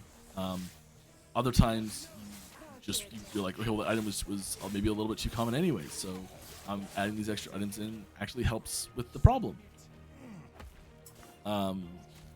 So I think it's a case by case answer.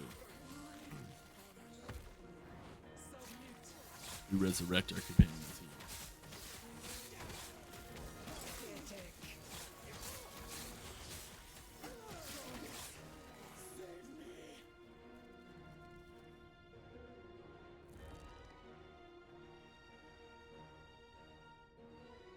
But yeah, it's I guess in summary, it's sort of it depends on the situation on how we handle it. But yes, it is an issue that we do talk about frequently for many things in this situation. Yeah, Battlestar board game is awesome. I got all the X-Packs as well. It's amazing. Yeah, we have one of them.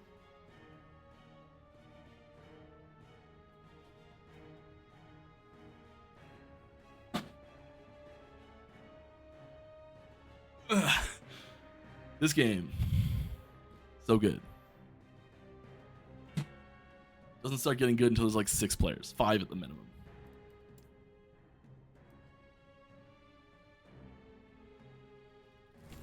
The first expansion is crazy. You can actually just you can literally airlock other players. You can stick other people out the airlock, and they die, and they have to pick a new character to play, and they start over again.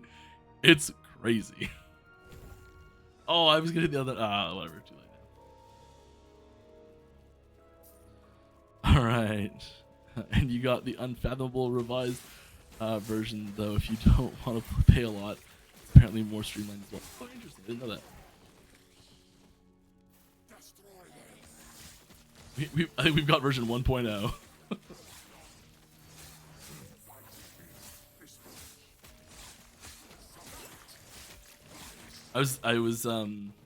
I'd already watched BSG, and I was living in a house with like 5 other guys, and I convinced them all to watch it. And so we're like every day we'd like watch an episode, and we got to the episode just before the Cylons are revealed, the final 5 Cylons are revealed, and we paused the show, and we had this like big debate, and like, we drew up like this big chart, and like everyone marked off like who they thought the Cylons were, and like took votes on it, and close your ears if you don't want to hear any spoilers, but not a single person guessed Ty. He was on. Everyone had like 2 people that they were like, they had to like pick 2 people that was like guaranteed not a Cylon, no way.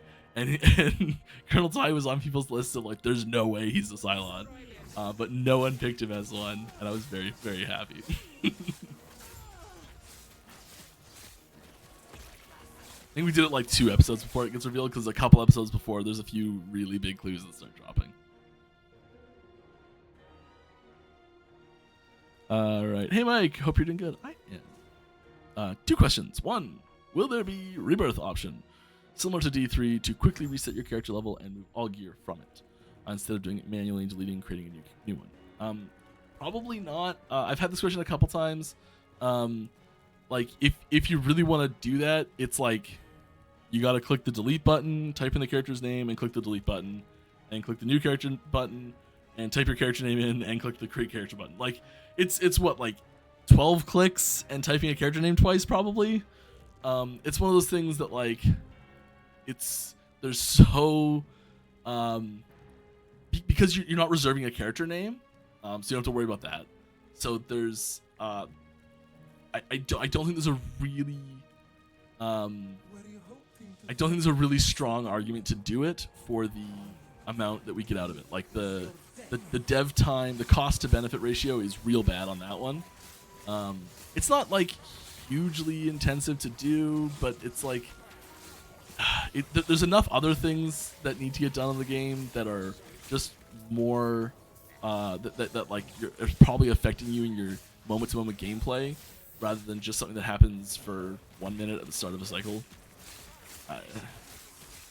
I don't unless I'm missing, and I could be very much missing something here, because I've never used that option before, because I just make a new character every time. I like making new names and all that sort of stuff. So like, I might just straight up be missing the reasoning for it, but I haven't seen a good argument to add it.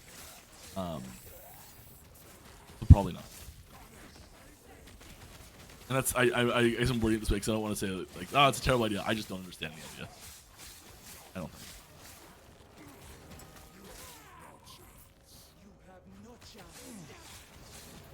Unless it is just the name reservation thing, basically. In which case we just don't reserve names, so it's fine. Like you can, 2 people can have the same character name. I can feel the spirits crying out in despair. However the void came here, I must drive it back. All right. Second question you had. Lore question. Ooh, I'm so bad. Harvested Titan. What are this thing? There's no really info about it in the game, besides the fact that it is a living creature. Yes. And I'm kind of curious about it. Maybe it'll get explained in the future in some way, like some game context or something. I cannot share any information about it with you at this time.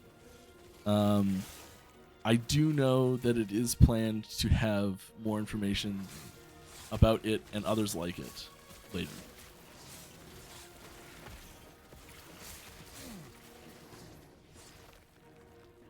Love the game. Oh, wonderful. Thank you. Do you think that the mob density will ever change? Sometimes it's a bit much, and other times it's lacking. What are the team's thoughts on this pacing? I think there's overall. So we've changed the mob density in just about every single major patch for the last like 2 years, and it's been a steady increase actually. I think it's very rare that it's too high at this point.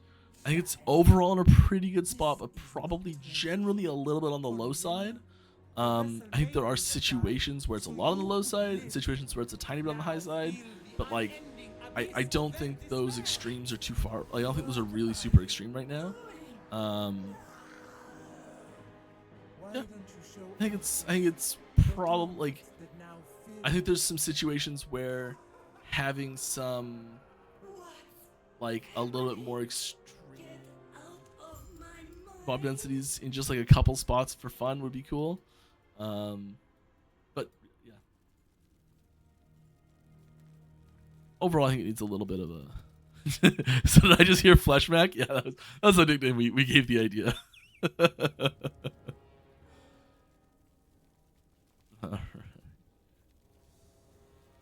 I keep leaning away from the microphone. I know. I'm sorry. So I've been having issues with my microphone, and I do have some steps that someone gave me. Thank you, Aaron, to fix it. I started following them, and I destroyed my microphone's ability to pick up sound at all. And so yesterday I was scrambling just to get it to just pick up anything again. So I'm working on it. I promise. I know it's not great. I'm a developer and designer first and a streamer second. Actually, like streamer like 12th.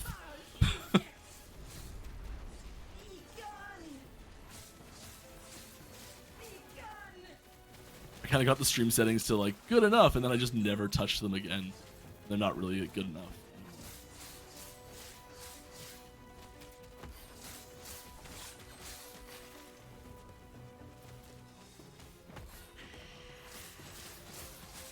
My boss fight! Oh gosh.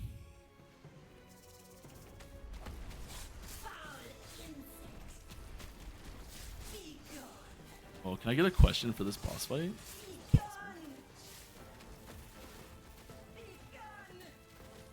Question.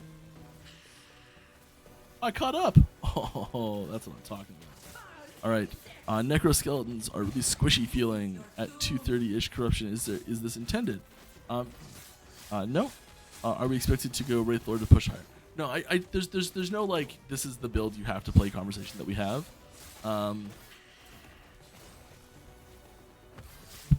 We try and make as many things viable as possible. I will say that 230 corruption is like.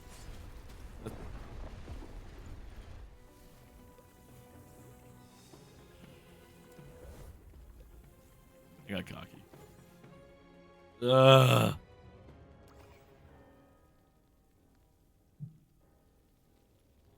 We have 2 minutes left.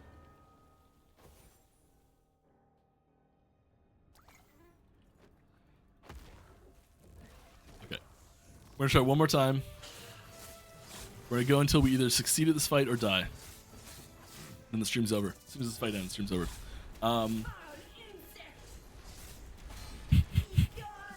That just face tank a hit that killed me last time. Oh my god. I'm trying, I swear. It doesn't look like it.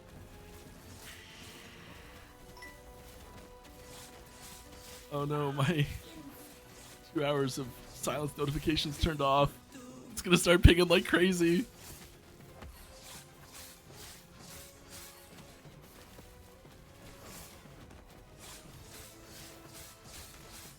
Okay.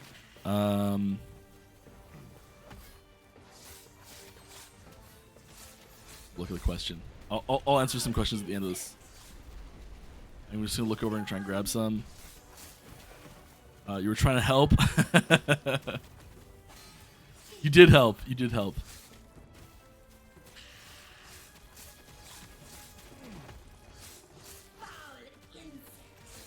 No!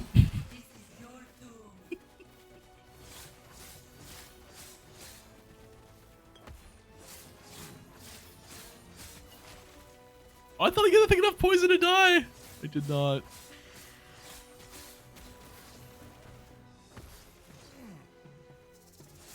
Okay. My fire res 41. Not good enough. No, get out of my mind. Oh yay, we did it! We beat her! Yay! Woohoo!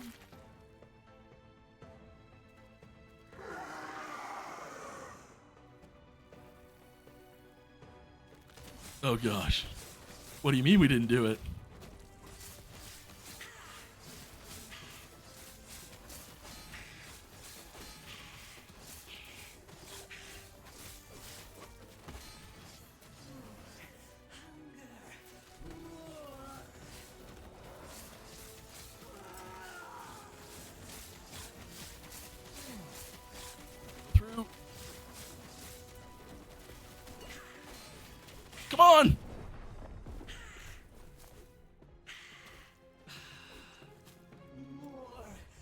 That's stuck on someone. Ugh. Okay. Let's answer some of these last questions. The stream's over. Thought I could do it. All right, necroskeletons being squishy at 230. Yeah, 230 is pretty high from what like our expected range for corruption is. So it does make sense that things start to become a little bit trickier at that point.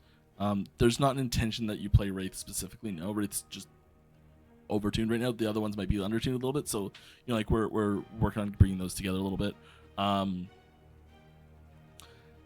would say compared to like Primalist Companions, Acolyte or Necro minions in general are supposed to feel quite squishy by comparison, just because they're more designed as a resource than a minion that you are hanging out with long term.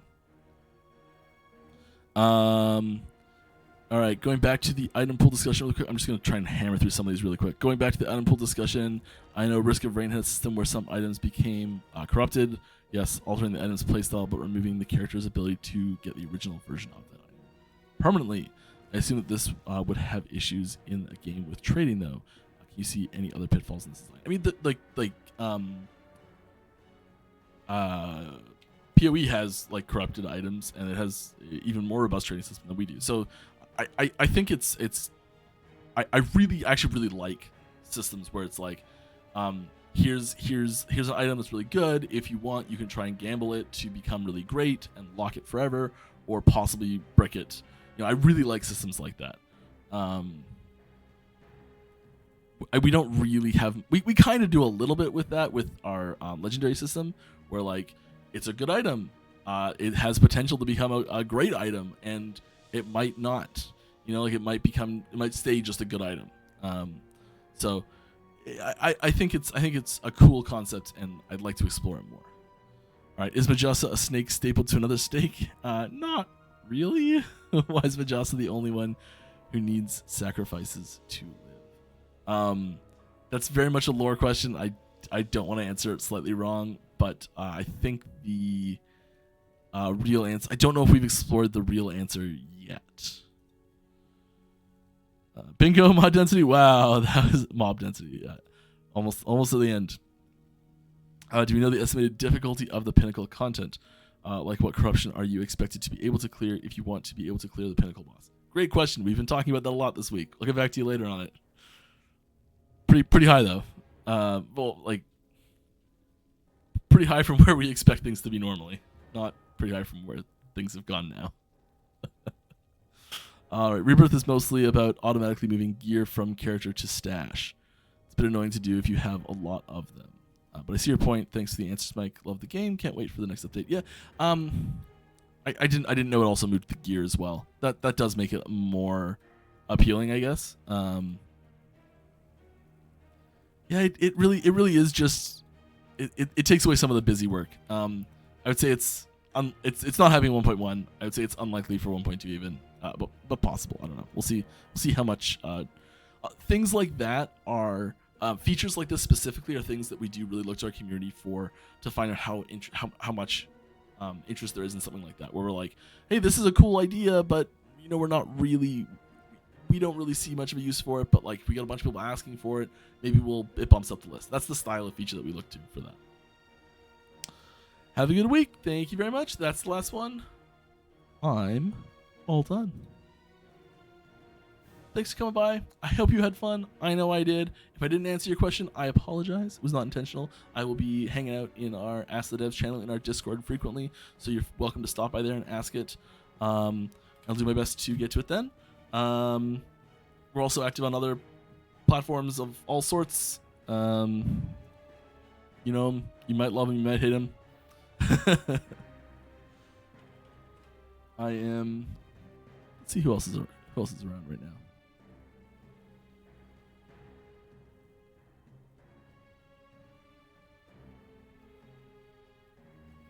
Oh, he's doing a giveaway. Go flood that. I'll be back same time, same place next week. More cool stuff to show.